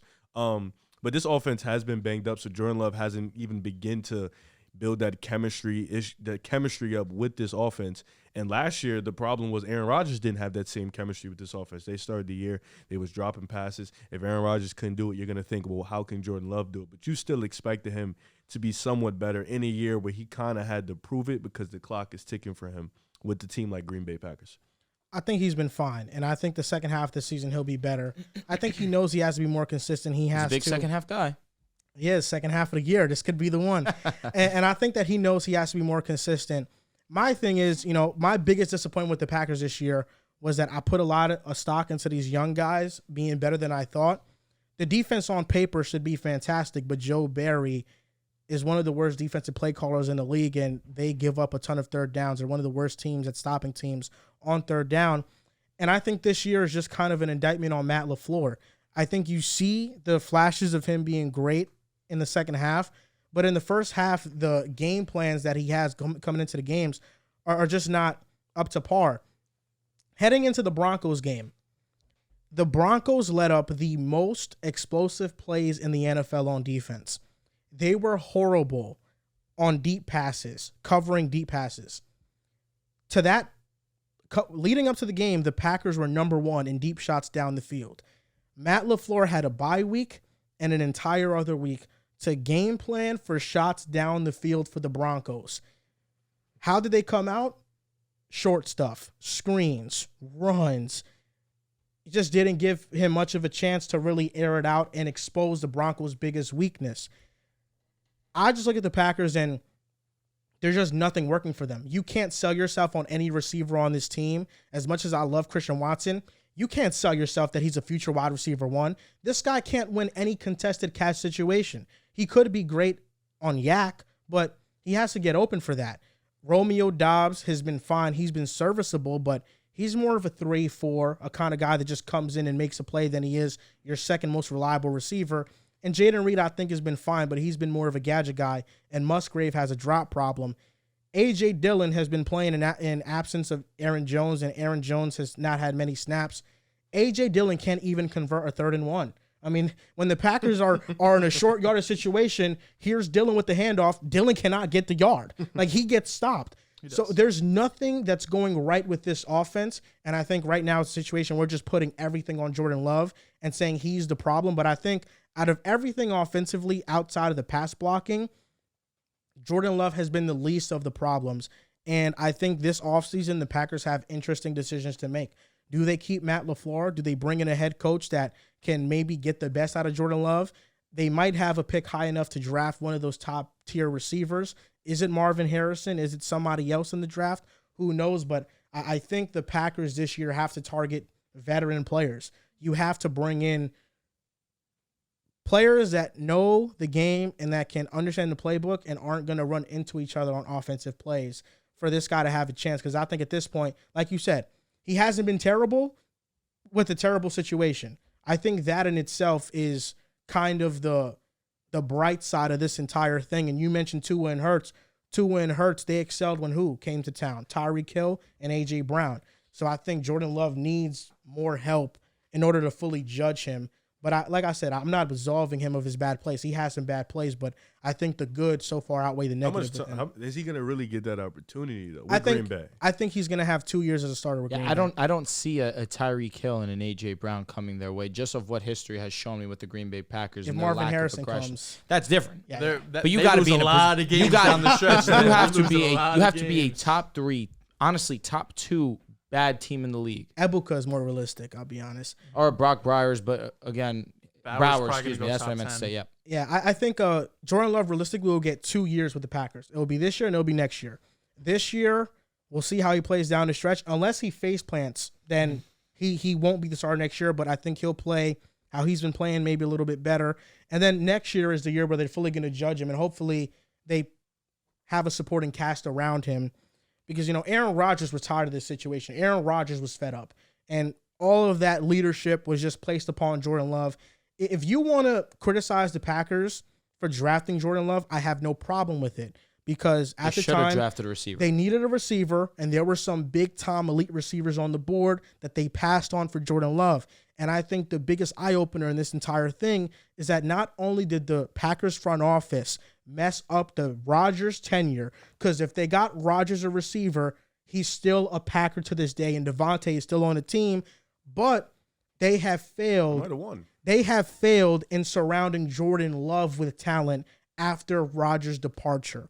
So I think they failed in both instances, and they definitely deserve more criticism for failing in both instances. They thought they had something with Christian Watson. Yeah, you think they failed with? I think like I don't think they failed the Jordan Love instance because they still didn't know what he fully was, and they still were as they were trying out Jordan Love, they were trying out their young talent too. But I think that's a disservice because you don't know if these young guys can play or not. Well, who are they going to get though? Last off, you can sign veteran guys. You can keep an Allen Lazard around just for the veteranship. You can sign an Adam Thielen. When Aaron Rodgers started his first year with the Packers, their receivers were Greg Jennings, Donald Driver, who before Aaron Rodgers, Donald Driver was a 5-time Pro Bowler. He had 5 1,000-yard receiving seasons. Jordy Nelson was a rookie, and they had James Jones, who the year before had 600-plus yards. We're talking about Greg Jennings, Donald Driver, Jordy Nelson, James Jones. And then they had Ryan Grant in the backfield, who was an 1,000-yard rusher that year. He was a great guy, too. Aaron Rodgers came into a situation, and he had a foundation. He had playmakers around him. Jordan Love, he's coming into a situation, and he doesn't have that around him right now. And they could be better. And I think also it goes hand in hand. Like, if Jordan Love plays better, I think Christian Watson looks a bit better. But there are a lot of instances where those things on Watson are self-inflicted. And same goes for Musgrave, Reed, and Romeo Dobbs. And, of course, the run game's non-existent, so it's much harder to pass. So what do you think is Jordan's ceiling? Is he like an uplifter or a system quarterback? I think he's a system quarterback. I don't think there's nothing wrong with that. There's really nothing wrong with that. Oh, interesting. The top 10 days are over. I'm calling Kettle Black. No, there's nothing wrong with Brock Purdy being a system quarterback. I was just critical because because everybody said he was more than that. Who's everybody? You said he was more than that. I'm not everybody. You called him an all-pro. Oh my God! He said that was his overreaction. Yeah, that's valid. If the overreaction was right, I was right about it. Yeah, that's how everyone is. You know what he did on Twitter? He lied the other day on Twitter. We were going back. I saw that shit. I was eating popcorn, enjoying myself. No, we was on Twitter going back and forth because he brought up the Purdy, so I sent the flick of Mahomes getting his ass whipped. So I was like, so you're just not gonna say a word about it? And then he said something else, and I sent another pic like, I'm doing this for engagement. Then he lied and said, you called Brock Purdy a top 5 quarterback. And I'm just like, and then people are liking the tweet. And I'm just like, no fucking way he lied. So I didn't say that. What I said was you still feel this way. And it was a picture of you saying Purdy over T-Law. Oh, yeah. You cooked or what? First of all, he's capping. Oh, I saw that picture. No, it did not look good. Too. No, the Purdy T-Law, I forgot why I did that. You were trolling, Yeah, probably. for sure. And then I replied to you and I said you said he was one of the more valuable players on his team. He is. Yes. Purdy. Yes. Yeah. Every quarterback who's not a bum is. Guys, don't worry. I'll get him. The quarterback will always be don't treat him like he's Rex Grossman. The quarterback will always be the most important player in terms of wins and losses, but the value in terms of where they are within their position in the NFL is different. Don't even matter. Caught him lying. Were you trolling when you said he's the most valuable player in the Niners? I never said that. What do you mean trolling? You just said didn't he just say something different? Riv just said that I lied by saying that he's a top 5 quarterback. No, I said the wrong thing. Okay, Pardon me. okay. But you said were you trolling when you said he was the most valuable player in the I just mentioned that sscenario. Didn't I say that? Yeah, I never said that though. Ever. He never said that he was the most This valuable. is like the fourth argument why we've did had. you in just this You say said shit. top 5 most Top valuable player in the 5 Niners. most Yeah. valuable. Yes, you did. Yeah. My God, MVP, All Yeah. Pros. That's You fine. said that. Conversation every Yes. time. Yes, that's Yes. all I said. No, How is you- that allowed? No, you said that he's the most. No, were you trolling when you said he's the most valuable player in the Niners? You did say that. No, I did. He didn't. You did. He didn't. After- what is wrong He with didn't. you? Yes, he did, and I have him saying that. I have the After- clip on my after phone Dallas? right now. I have Yes, the the Dallas? clip. Oh, he's Why, locked you in. thought I was gonna Pull up. get Bro said caught I got the slipping? receipts. Don't you love that you can't get copyrighted from your own show? This is my favorite shit ever. But look, 'cause we had a whole 2-hour conversation. This was on Patreon. Who's more valuable, like I mentioned before. He's not more valuable. Trust me, I understand. Yeah, but Yeah, yet no. the critique on them doing not Bosa a needs- single Bosa thing needs to lock is in. hilarious to me. Well, ultimately, what No, it comes down to the historically, quarterback who's more valuable, like I mentioned before. he's not more valuable. Historically, what is He said it comes back to the quarterback who's more valuable. Like I said, That's fine. that's exactly what you're saying. receipt. That's exactly what you're saying. Who's the quarterback? man. I don't, we were Who's the quarterback? talking Jameer clearly. Gibbs. We were clearly talking about somebody versus Got somebody. in that 116 game. total. And No, you no, no, cut it no. out. It was about. You want to hear the whole thing? Had to know. Who were we Okay. talking about? It was clearly talking about somebody versus somebody. It was cut about out. Nick Bosa, Oh, okay. Oh, they're and you putting said, Craig Reynolds and on you the said goal I line. don't Purdy. think Nick Bosa's the most valuable on the team. He's But not. he's more valuable than Brock Purdy. Okay, but that still doesn't. You didn't win with that. So who's more valuable than I said Brock? I've always same said argument. CMC was the most Same valuable on exact the team. argument. You had Brock Purdy over Enough. CMC. Enough. Please. I had what? Please. Oh, You had Brock God. Purdy over CMC one week. Bro. He didn't. He never did. Never did. He's Never lying did. on me. Never I've did. always had CMC Never did. at a one. Both of Never you did. guys need to go do homework with what both of you have said because I'm Dehls. tired every show. I Dehls. said it. No, I didn't. I Dehls. said it. No, I didn't. You watched it back. Did I say Purdy was more I don't. valuable I than don't CMC? know. We've I had never 6 said that. arguments about the same fucking 4 Why- words. why- I think you said it. I think you said it. Yo, you're capping. I ain't Warriors just capping. won another road game. We're so back. Nice. Ah. Yo, is Chet Holmgren going to win Defensive Player of the Year? Don't know, but He had Zion, he had I'm ano- not moved. He had another 3 blocks. Really? He's nuts. What Zod put up? I don't know. He looks regular in this shit. To be honest with you. Okay, the Mavericks are up 112 to 106 on the Grizzlies. Luka 27, 11, and 12. Stephanie in there got 40, buddy. Mid stat line. Kyrie did not play. Nice. Lively 2 and 5, 15 He has minutes. 2 points. Yeah, I dropped Lively in fantasy basketball. Josh Never Green impressed has 12. Grant has 14. Derek Jones Jr. has 20. Tim Hardaway Jr. has 21. For the Grizzlies, Wow. Bane has 28. Smart has 23. Jaren Jackson has 28. Marcus, shout That's out. tough, man. He's showing Will up. Levis debut, 4 touchdowns. We talked about it briefly, but I mean, do we got to go a little bit more in depth on this? I mean, Will Levis was special. Only slightly, but we have to respect what happened in his debut. He deserves a segment. His deep ball accuracy was, I say this very passionately, it was jaw dropping. It was fucking unbelievable. Yeah. Oh, my The Lord. tape. Sorry. to make Will myself Levis laugh. was Hold sensational. on. He was so goddamn good. The placement of the ball was just unbelievably perfect. And really, like Joel mentioned earlier, which is true, it was that intermediate, that short range that he definitely could have looked better. But what he was respected for when the draft process was occurring was his arm strength, was his arm talent on the deep balls.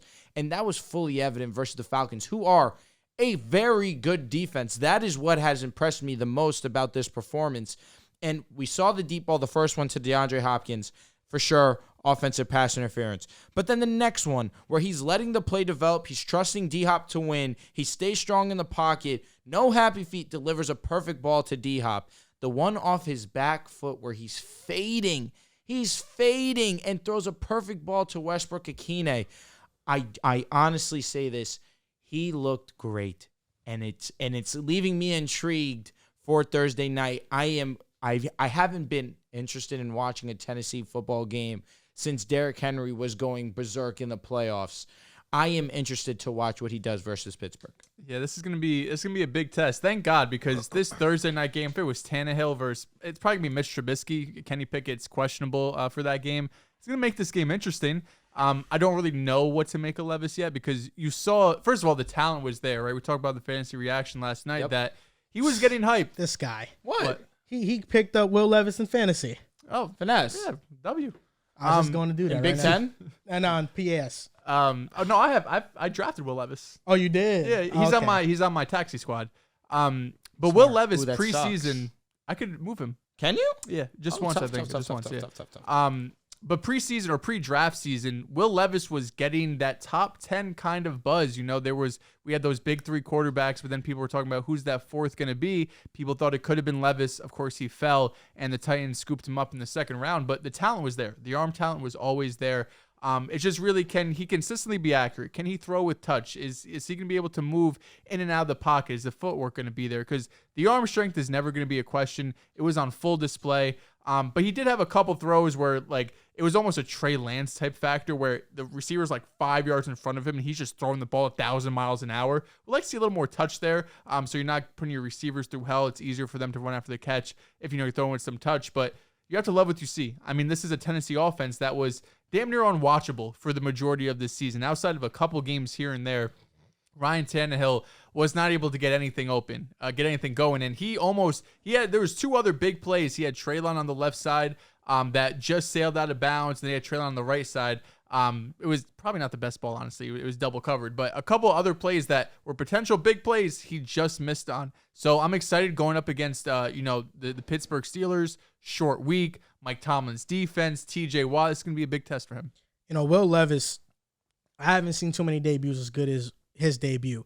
4 touchdowns, 238 yards, 130.5 passer rating. The deep balls that he had, they were special. And I'm glad that the city of Tennessee, or Tennessee's a state, correct? It is.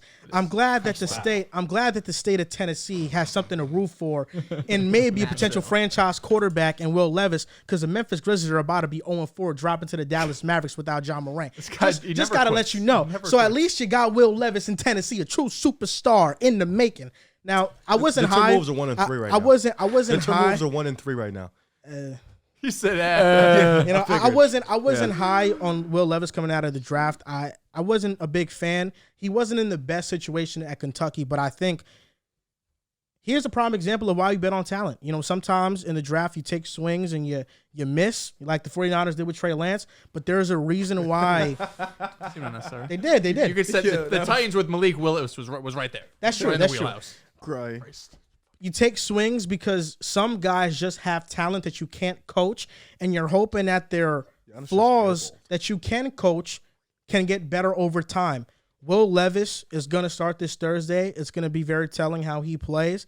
And if he plays well, I think the Titans are in prime position to trade Ryan Tannehill, because they have to make the decision in the next 24 hours. Yeah. Ryan Tannehill most likely, he probably will be on a roster. I don't think he gets traded. They're cooked. He's not getting traded. I don't think he's getting traded either. I think it's too much of a risk for the Titans at this point. But Will Levis was really great. And what I loved most about this game plan was it felt like the first complete game from the offense. Him throwing those balls down that deep down the field, it opened up the run game. Derrick Henry had a great game rushing, even though, we know who Derrick Henry is. And Todd J. Spears had a very special showing. I thought he was very elusive and fast and made defenders miss. He's like a joystick. What I loved the most was the coaching from the Titans. If you're not familiar, back when Deshaun Watson made his debut with the Texans, which was also a great debut when he debuted with them, Tim Kelly was the offensive coordinator. Tim Kelly's the current offensive coordinator for the Tennessee Titans, and he's done his fair share of good work with quarterbacks in the past, and I thought the offensive game plan was great. You had deep shots down the field, but for the most part, they kept it safe. They made Will Levis get into a rhythm, get comfortable, and I think it speaks volumes that Will Levis had that type of game, and a lot of the credit should go to the coaching staff, but of course, Will Levis in delivering and performing in the way that he did. What's up, Riff? Absolutely. What we got next? My ear is ringing. Grizzlies now 0-4. What's wrong, bro? Your teeth? And it's connected to your ear. It's true. God damn. Through 8 weeks of the NFL season, I feel like things come back to normal. And I think things are coming back to normal in the NFL. Through 8 weeks, the NFL playoff picture in the AFC, 1 is the Chiefs, 2 is the Dolphins, 3 is the Jaguars, 4 is the Ravens, 5 is the Bills, 6 is the Steelers, 7 is the Browns, and at 8 and 9 are the Jets and the Bengals. Smell a lot of good things from my side. In the NFC, number 1 is the Eagles, number 2 is the Seahawks, number 3 is the Lions, number 4 is the Falcons, number 5 is the Cowboys, number 6 are the Niners, and number 7, Minnesota. And at 8 and 9, you got the Saints and the Who Buccaneers. was 3 on the NFC side? Who was 3? The Lions. Lions and They're Niners. in a first battle round. right now. It's 16 to No, 4. it would Goff be is the selling. 3 and You're 6. right, Yeah, you're right. And Craig Reynolds just fumbled at the basically the goal line. Niners and Lions first round. I thought hate it would to be see for fun Detroit. to predict these current playoff matchups, how they stand, Mm-hmm. and see what team we come out as the Super Bowl winner on both sides. All right. Starting off with the AFC, the Chiefs have the bye week. It's the Dolphins versus the Browns in the first round. The Dolphins would win. You know, it's That defensive line. listen. You got a defense that has yet to sniff the playoffs. You got an offense with Tua that's yet to sniff the playoffs. Somebody's They got made to the playoffs fold. last year with Huh? Tua. Good statement. Go Yeah, ahead. I said with Tua. Yeah. Good statement. Somebody's got to fold here. But I just honestly, I don't think Cleveland has enough offense to ever score or drive down on Miami consistently. You And saw I, Jalen Ramsey this week. and I think Miami is. I'm looking at you, baby. I'm looking at you, baby. Patriots, man. Oh, okay. Interesting. I thought Mac Jones was better than Tua. In the same situation, he'd be just as good. Oh, interesting. Yeah. Good. Really? Would he? Yes. Interesting. Good. But I think Miami eventually their offense will break out and get some points. I would take Miami, I would take Miami. I'm taking the Dolphins. but it'd be close.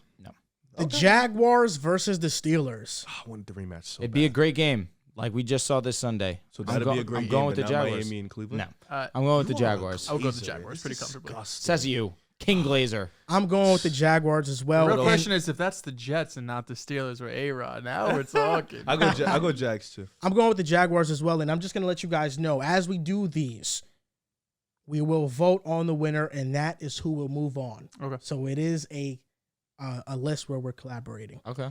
Next game, the Ravens versus the Bills. Fuck! Great game. This is a tough. Last Hey, time, you know who I'm going with, last man. time the two met, though, we saw Josh the won. Bills go crazy. I think that this is a different Ravens team. I think that we're looking at a different Lamar Jackson also. I'm going with the Ravens. Who are you going with, Riv? I don't think it matters. If you pick the Ravens, it really doesn't matter what I say. I'm getting outvoted. You are. Yeah. So what do you have? What do you have, Dehls? Be so serious. It's Baltimore Ravens. I think this is a legitimately tough ass game. As of right now, Bills defense is banged up. The offense still has to get clicking. I think they'll be better down the road, but as opposed to today, I would take Baltimore. I think today you have to lean Ravens as of today. On to the NFC and their first round. Seahawks versus the Vikings. No, say it. Eagles get a bye, just like you did with the Chiefs. Don't do Sorry, that. Riv. Oh! On to the NFC. It's crazy. You see how he tried to walk away like that? The Eagles get a bye. Yeah, I know. Seahawks versus the Vikings. I think Seahawks because no Kirk, right? No Kirk. No Kirk. Kirk. I would Kirk. take Seattle. Seattle pretty definitely. easily. Yep. The Lions versus the Niners. Don't call it a fucking upset, baby. I'm taking the Niners, man. I'm taking the Niners too. Taking the I Niners. hate it had to be Detroit. Lions have looked not the best these last 2 weeks. Oh, look what happens. Sucks. They're in a dome. They're in a Oh, dome. they're They're in a home. dome. Detroit. It's majority. I think it'll be a vote, buddy. good game. Majority vote. So regardless, even if I say Detroit, You could say Detroit, but majority we go Niners here, buddy. what are you thinking, Joel? He picked the Niners. I'm going with You Niners. said Niners. Yeah. I'm assuming you said Niners too, Joel. But you All could say so you- it doesn't but you- matter. No, it just doesn't matter. So think I just Detroit won't. would win, I though? won't make a statement. Do you think Detroit will win though? I think they have a chance to win for sure. Okay, respect that. Although they have looked like What, shit what today. would they have to do to get that W? The offense has to be what the offense Because can you be. know, at its as of ceiling. today, Purdy and them boys know maybe Debo might not play that game. No, what it has to be is Detroit's offense plays the way that we know it can at its best. Right. Going against the Niners, you have to play your best regardless. But the Lions secondary that is a weakness. It's an obvious weakness, and we know you have it there. Purdy can play well. It's just limiting turnovers, which is what we've seen these last couple of weeks. It's a winnable game for the Lions, but you should favor the Niners. The Cowboys versus the Falcons. I think Dallas destroys Atlanta. This should be a 30 clip. Dallas should most definitely win. On to the next round in the Oh, you didn't AFC. even- Oh, I know it's the Cowboys. Oh, It's okay, easy. my fault, big bro. Yeah, My yeah. fault, big bro. They got Talaholicky, man. You know, never know. No, I'm playing. Cowboys win. He did. On get to the it. next round. The Chiefs versus the Ravens. I would take Baltimore here. As of today, I think Baltimore looks better. I'm going with the Chiefs. I would cry happy tears to see the Ravens Hey, listen, beat we the can Chiefs. outvote him right now. We can, because I know where he's going. We're Come on, man. Baltimore, baby. Get Sorry, him buddy. out of here. Get him the those fuck guys out of out. here. None of this Get him shit. the Get fuck out of here. I'm getting outvoted. Nothing I can do. The Dolphins versus the Jags. The The Dolphins should win the that game. Bengals don't make it in this scenario. They Oh, don't. They're out the shit. playoffs right now. This is a tough. Dolphins, Jags. I trust the Jags defense. I'm going more. with the Jaguars. I'm sorry. From what I've seen from the Dolphins offense, and Jaguars secondary is not good. Miami has It's not beaten a good team. They have not. God, you guys keep disrespecting the Chargers, This is and that's true. okay. The Jaguars actually have the best strength of schedule of all the 6-win teams right now. Good for them. I'd take Miami. Yes, I'll I take agree. Miami. It's tough because You're taking Miami? I thought you just said Jaguars. No, I thought about it. If I picked them against the Browns, I'm assuming they lit up the Browns, which means I think they'll have a day against the Jags Thank you. defense, which is and then Jalen Ramsey is back. He can limit Ridley. Hey, Ridley do you great. think that if the Dolphins beat the Browns, they would light them up? Because they just have to stop the Browns from scoring. The Browns don't got an offense. Oh yeah, the Browns will so stop the themselves. Dolphins could have very well won that game That's 13 good. That's a to good 7. point. That's a good point. That's a good point. I do think Miami's offense though can be You electric. trust Tua more than Trevor Lawrence, though? No, of course Yeah, not. we all know that. That's but easy. I've seen In his I've seen debut, he Trevor threw four throw INTs. 4 interceptions in the first 4 half. touchdowns in the second half. It's tail 2 halves, baby. And I'll be honest, I don't see Miami blowing a 27-point lead. Like you're not going to That's stop not them Tua. from scoring. That's in the not second half. Tua. He doesn't do that shit. Yeah, right. I Tua would- just I would has take one of the Miami. worst stretches in the NFL All in the right, second all half right. of the season I'm out of when he this faces against conversation. defenses. That's what happens. That Dehls, where you going? It's tough because Miami's looked more dominant, by far and away more dominant, but the teams are dominant against are bottom dwellers, and I'd the go Jags have had more close wins. It feels The Bills like just lost but to they the haven't looked They dominant. could have lost. Can you Feels- relax? I'm just saying. They could have lost, except Tua threw for over 300 and 3 touchdowns. This would be in Miami. Yes. This is Or in Miami. This would be in Miami. the hot. Is he? You know how they get? It's both Florida teams though. No, but look. There's really the no sun- travel the- involved. The sun is It's a going bus to be ride. pointed It is. to But Trevor so- Lawrence and them How is hot gonna is it be in like- January in Miami? It's so good. I've been there in it's January. nice. It's like It's 90 definitely not a degrees. heat wave. It's viral, though. I think I would lead Miami. Okay, whatever. I'm getting outvoted again. Good. So in the AFC Championship, we're gonna have the Baltimore Ravens versus the Jacksonville Jaguars. On to the You NFC. mean You Miami? just said Miami. Oh yeah. We Oh can- my bad. We my can bad, skip my that, by the way. We are picking Baltimore for the most part. bad. In the AFC Except Championship, you. You're getting outvoted. in the AFC Championship, it's gonna be the Ravens versus the Dolphins, with the Ravens That'd be being such on a the tough road. matchup. On to the NFC, the Eagles versus the Niners. Here we go. Divisional Philly. round. I'm going with the back. Eagles. Philly. I'm we going talking with about the right Eagles. now. They're the Philly. best team in the Going NFC right now. Yep. The next game, I got the Eagles too, by the way. The next game, the Seahawks versus the Cowboys. I think Dallas whips on Cowboys. Seattle too. Cowboys should win I that think the game. Cowboys win this game too, which okay. means the Back at Cowboys' it. first time in the NFC It's Championship. been so long. That's why I can't feel overly confident that it happens. I think outside of the Niners and the Eagles, though, Dallas can pretty much whip on any other team. They have the ability. Yeah. to. Seahawks are a solid, good though. team, Yeah. though. Yeah, Seahawks but are I a think good team. defensively they're pretty bad. Devon Witherspoon's been great though. They're stepping it up. Tariq, They're better than last year. Witherspoon, Maul's getting healthy. They just got Leonard Williams. I don't know. We'll see. Let's see what they're made of. Dallas' As of right offense now, has I been get it clicking though. lately. They have. You got the Cowboys. I'll take He got Dallas. outvoted regardless. Exactly. On to the championship games, the Ravens versus the Dolphins. Now let's be real here. Let's sit No, down I- and be I real have here. both. Oh, let's be Baltimore. real. The Ravens have the better defense. They have the better quarterback. Better coach. Let's be real. Do they? Yes, they do. Lamar Jackson clears Tua. Clears. Yes, is he insane. clears. Can you stop? He's It's unanimous insane. MVP. Look at Tua's numbers. I'm sorry, Look they at what talk Lamar's for doing. themselves. Lamar might be the MVP. Special dude. No, it's Tua still. But Lamar's in the conversation. Lamar is ahead My of God, Tua in the for MVP sure. conversation. He's not. Look Yes, at the he odds. is. Look at the odds. Look No, at the fuck odds. I don't care about beat the a good, odds. Beat a good team challenge.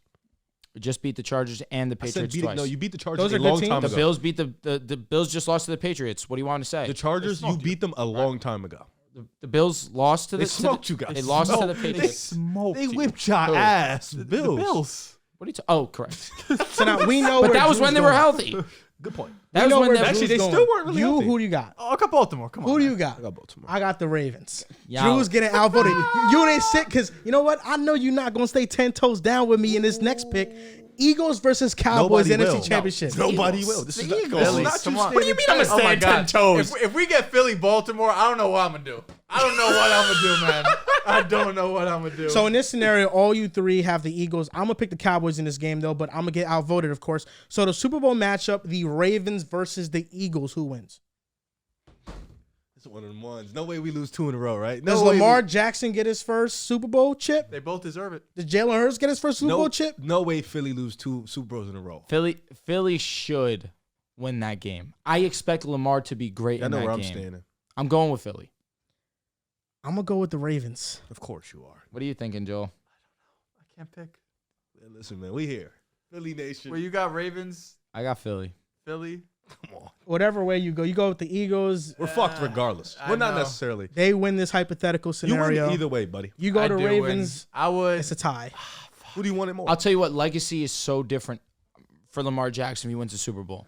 I would Of course, it helps. I'm it leaning helps Ravens. Jalen. I'm leaning Ravens. now what right are we now gonna with do, the buddy? defense. Leaning It's Ravens tiptoe. now. But an MVP and a Super Bowl. Now what we're he's gonna in the do- GOAT conversations. Now what we're gonna do is we're gonna let the viewers decide. Oh. Who do Ravens, you have Eagles. winning the Super Bowl, the Ravens or the Eagles, if they match up? Let's see what gets more likes and votes. Bro said stand 10 toes on the Cowboys. Your toes are broken. No, bro. the reason why I knew Drew was gonna not take my side I'm gonna need the in the NFC, Kelsey's so I didn't take a mom, side her with the jersey AFC. where she had That's half dirty. Jason Kelsey, half Travis Kelsey. I'm gonna need that for that game. Also, in the comments, sure. put your own bracket down. We want to see what y'all ideas is at too, man. So get in tune with that. Listen, buddy. We The gave Cowboys you, are going to we gave you a little hype. They're not getting Bengals that far. Cowboys, baby. Just Bengals like I what? predicted at the beginning of the season. Yeah, Bengals Bengals weren't Cowboys. in the playoffs in this one. Bengals Cowboys. Yes, Bengals Cowboys. Bengals Cowboys. Okay, I can't Because fucking realistically, wait. hold on, scroll up for a second. Because at the end of the season, I think we're expecting probably Pittsburgh and Cleveland. One of them- Cincinnati's both of them not getting making in. it. Cincinnati's getting Pittsburgh over one or of them. One of them are getting out. And the Jets, you never Browns. know. Steelers. Jets get Rodgers both back lost at the end last of the week, year. so They don't say could a be in word there today. too. And one loss because we have a terrorist at quarterback. You know what I'm saying?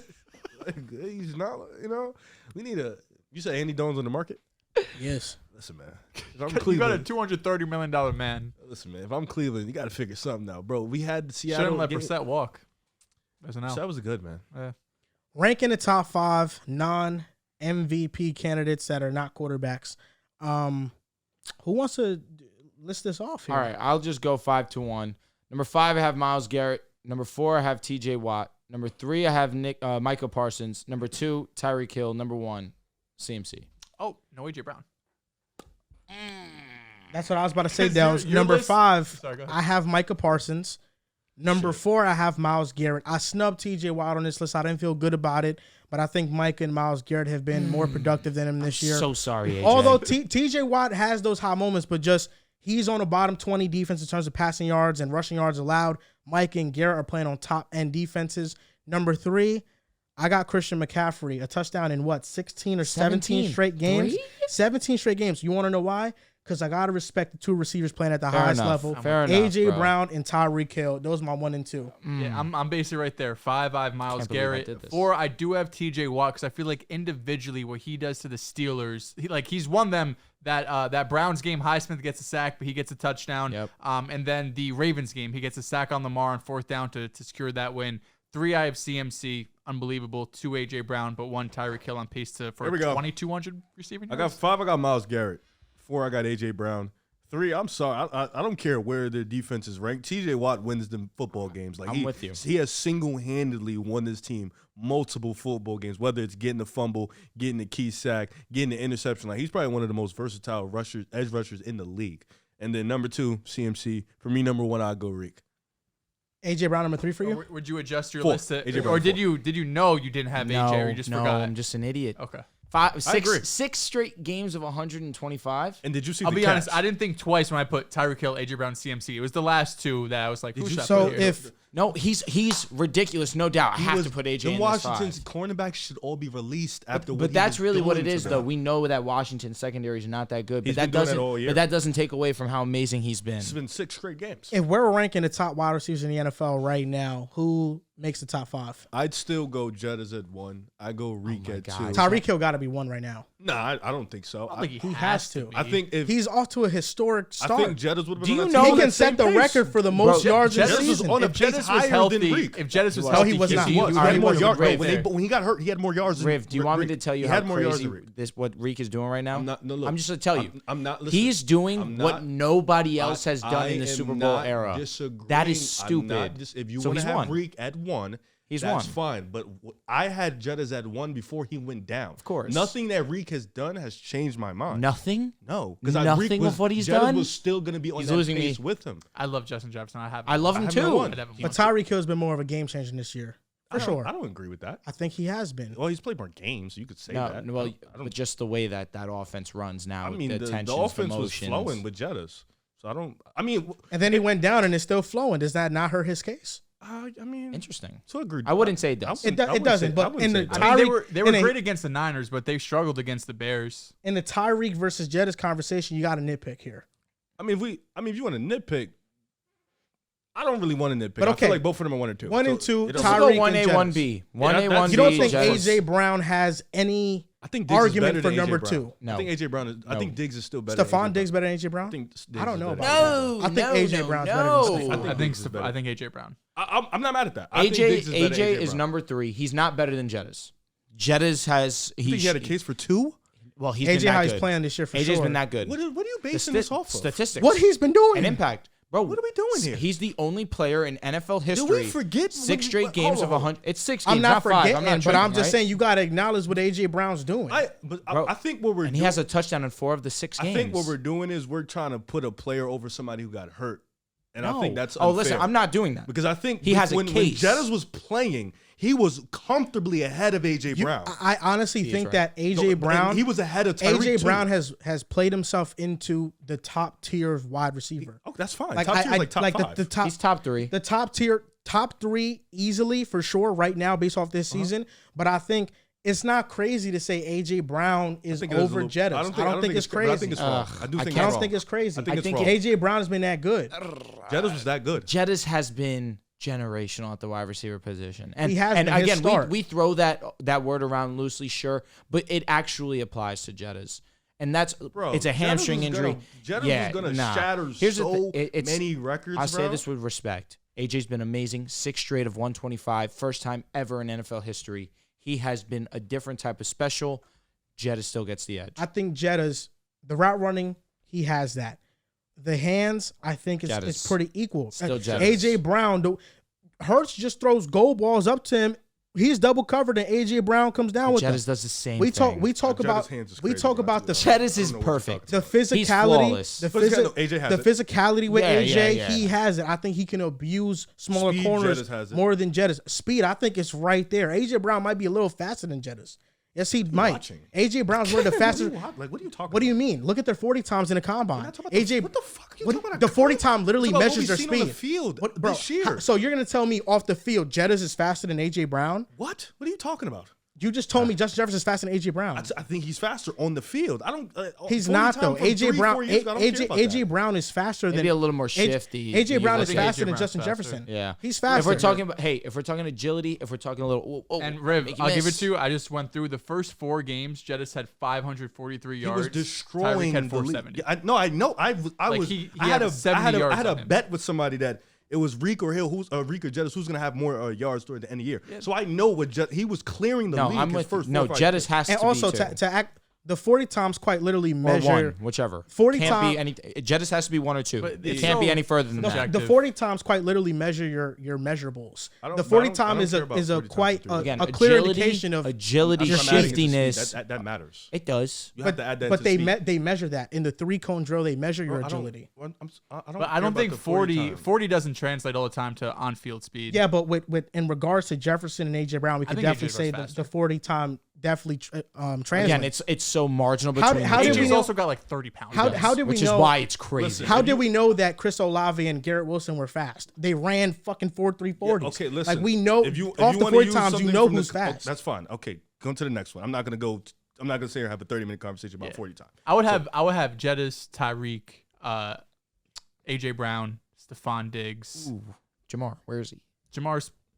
Yeah, Jamar 4, Agreed. Diggs 5. I think the I'm cool top with 5 is what you just said. I'm with that. Tays has been struggling. It's a little bit. Tyreek, it's Jettis, it's AJ Brown, it's Diggs, and it's Chase. Especially with Joe Burrow being back, Jamar Chase is putting up great numbers. Even before when Joe Burrow wasn't 100% healthy versus the Seahawks versus the Cards, Jamar Chase put great numbers versus the Rams. Now that Joe Burrow's healthy, I think he could be in for a great second half of the season. Let me explain. Last year he missed what 5 games. It still was over 1,000, almost double. Riv, why are they trying to disrespect you, bro, with Jettis? Who, me? I was I a don't part know of that. what's going on, man. I Riv, feel like Riv, I'm a part of that. I feel What like the fuck? No, I feel like putting AJ Brown over him is. I No, love that is AJ crazy. Brown. That That's is fake crazy. to It me. is Like, crazy. crazy. It's It very is crazy, crazy. bro. And I love what AJ Brown is doing. If you want to put Tyreek, that's fine. Yeah, I'm not yeah. mad at that. He's about to break a record. But putting AJ Brown, I feel like that's It is crazy. I feel But like that's again, crazy. what we can acknowledge, what he's doing is historic. AJ Brown's in that tier to me. I think he's walked He's a himself tier into the top 1 5. I'm receiver. not mad at Yes. that. He's a But tier I 1 think receiver. There's tier 1 guys, but then there's the top 2. And those two guys are Reek and Jettas. I think they've asserted themselves as the with top you, two Rev. guys. I think AJ's asserting himself right now. He's been that phenomenal. He's a top 5 receiver. I'm not disagreeing with you. But I think when you talk about Reek and Jettas, I think those are the two best receivers. And then it's like the next three up. The way I measure receivers is I don't think you're wrong. I think Tyreek and Justin Jefferson are 1 and 2. I think Tyreek Hill right now is number 1 just with how he impacts an offense and how defenses play and they game plan for him. Everybody has to be back.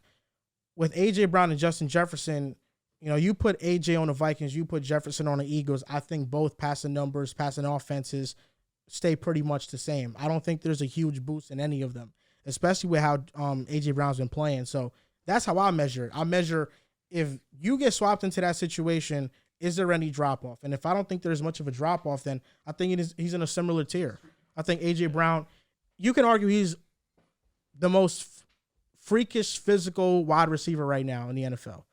Just in terms of speed, the strength, he's one of the most. I'm not he's one at the disagreeing. top. I just don't think I wouldn't put him over Jettas. I think Jettas was on I think him getting hurt has kind of put him has kind of let guys let me not say let, but has kind of let guys get in front of him in terms of the numbers and putting on record performance. But I don't want nobody to forget that when Jettas was playing, we knew who was the best receiver in football. And if whoever was the next guy was Tariq, it wasn't A.J. Brown because Jettas was on that same pace. His first 3 games was 140, 140, 140. Like Jettas is 140. He was on pace for 2,300. Yeah, he was doing some shit. Jettas I just don't want people to forget that. Jettas was phenomenal, but the argument here is that Brown is doing something crazy right now.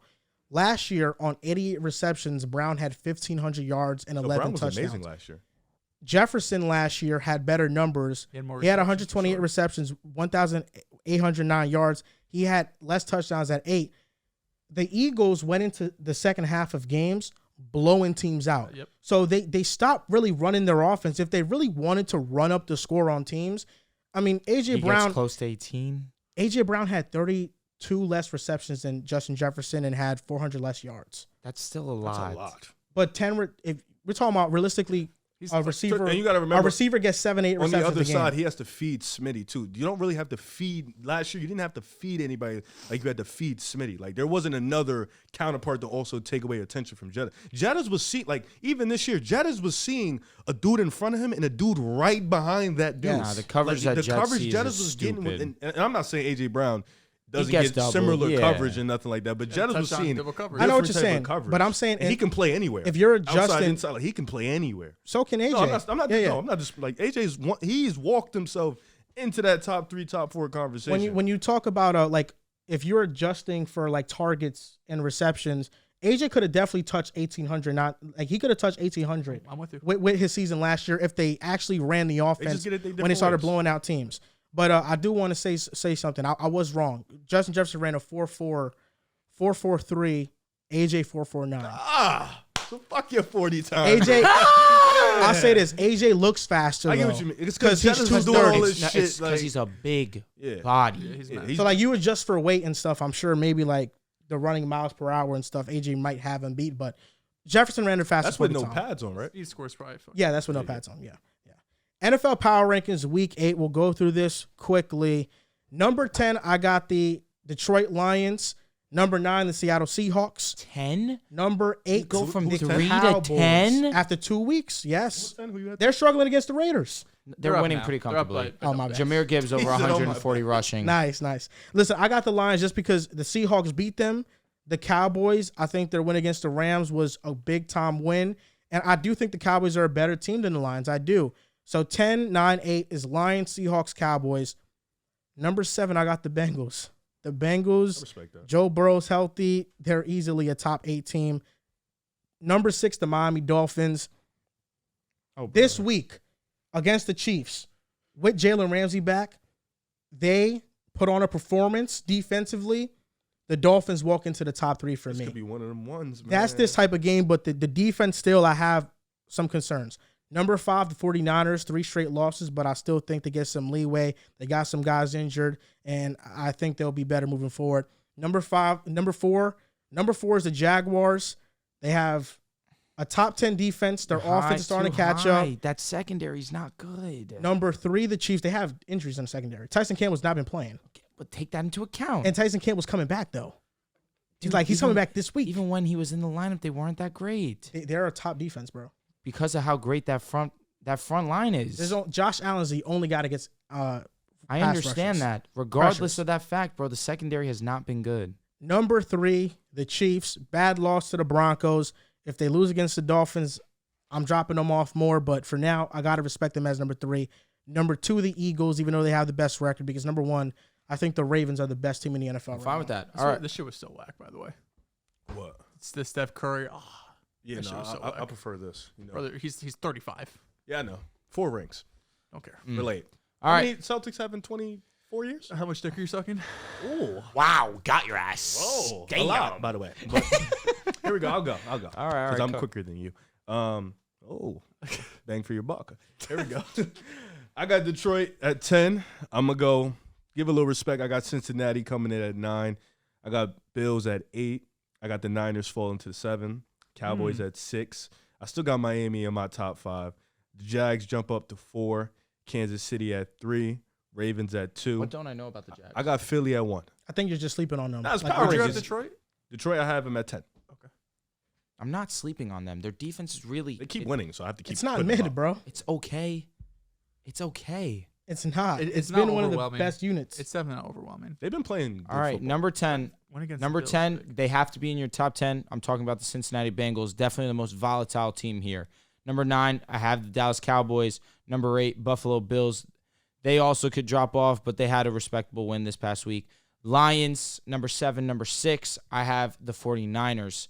Number 5, I do have the Jaguars, so I respect them enough to have them in my top 5. But I don't think they're a better team than the Miami Dolphins. Of course he doesn't. Number 3, I have the Kansas City Chiefs. Number 2, Philadelphia Eagles. And number 1, the Baltimore Ravens are the best team in football.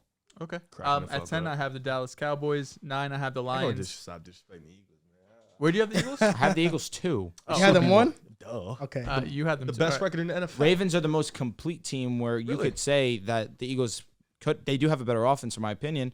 The Eagles but have a way the- better offense than the Ravens. for sure. But the defense, that's where you got to side with the Ravens. Sure, yeah. 10, Dallas Cowboys. 9, Detroit Lions. 8, I have the Bengals. 7, Dolphins, although, like you said, this Yes, win against yes. Kansas City could propel Think them. alike. You know why you have the Jags Uh, right It's the too. 6, Joel I have the Joel Jags. twins. Bro Big was win, hurting. big win against Buffalo. Pittsburgh has been They were annoying living in all they were season living long. in Europe. They were living in Wait, Europe. They I had don't that get it. Where do you have the advantage. Jaguars? I have them at 6. Where do you have them? I have them at 4. You had them at 5. What's I the understand. gripe? You are No, dead they're not upset better about than that. Miami. Oh, wait, No, so he has I'm the no, they- lowest on the no, Jaguars no, at it's 6. It's just we have them over Miami. It's just That's- Miami. They're not a better that's- football team I than need Miami. I need Miami to beat a good team. Miami Desperately, beat a good desperately, team, John. desperately need them So to beat fuck a the good Chargers. team. Yes, Huh? they're not What do you good. mean? Chargers. What's a Chargers more are impressive not win? good. The Chargers Bills are- or the Chargers Chargers? are They had an extra week in Europe. He's my cooking. Bills flew in on Friday. I Keep cooking. A know. lot of guys got banged up, but I ain't gonna make excuses. You're saying the Dolphins' best win is the Chargers. if Think that's the about highlight that. Chargers win, are wrong with definitely That's mid the as one you're fuck. holding up. The Chargers What's wrong win. with that? That's the one you're holding What's up. the Dallas it's not Cowboys' best game? The Chargers lost What's- in I'm a wondering. fucking The Titans. I have Jags- the bro. Cowboys at 10. The Jaguars. I'm just wondering though. The Dehls. Jaguars beating the Steelers is more impressive than the Dolphins beating the Joel, Chargers. let me ask you a question. same Joel, boat. They're Joel and both Dehls. Facts. What's the Titans' best win?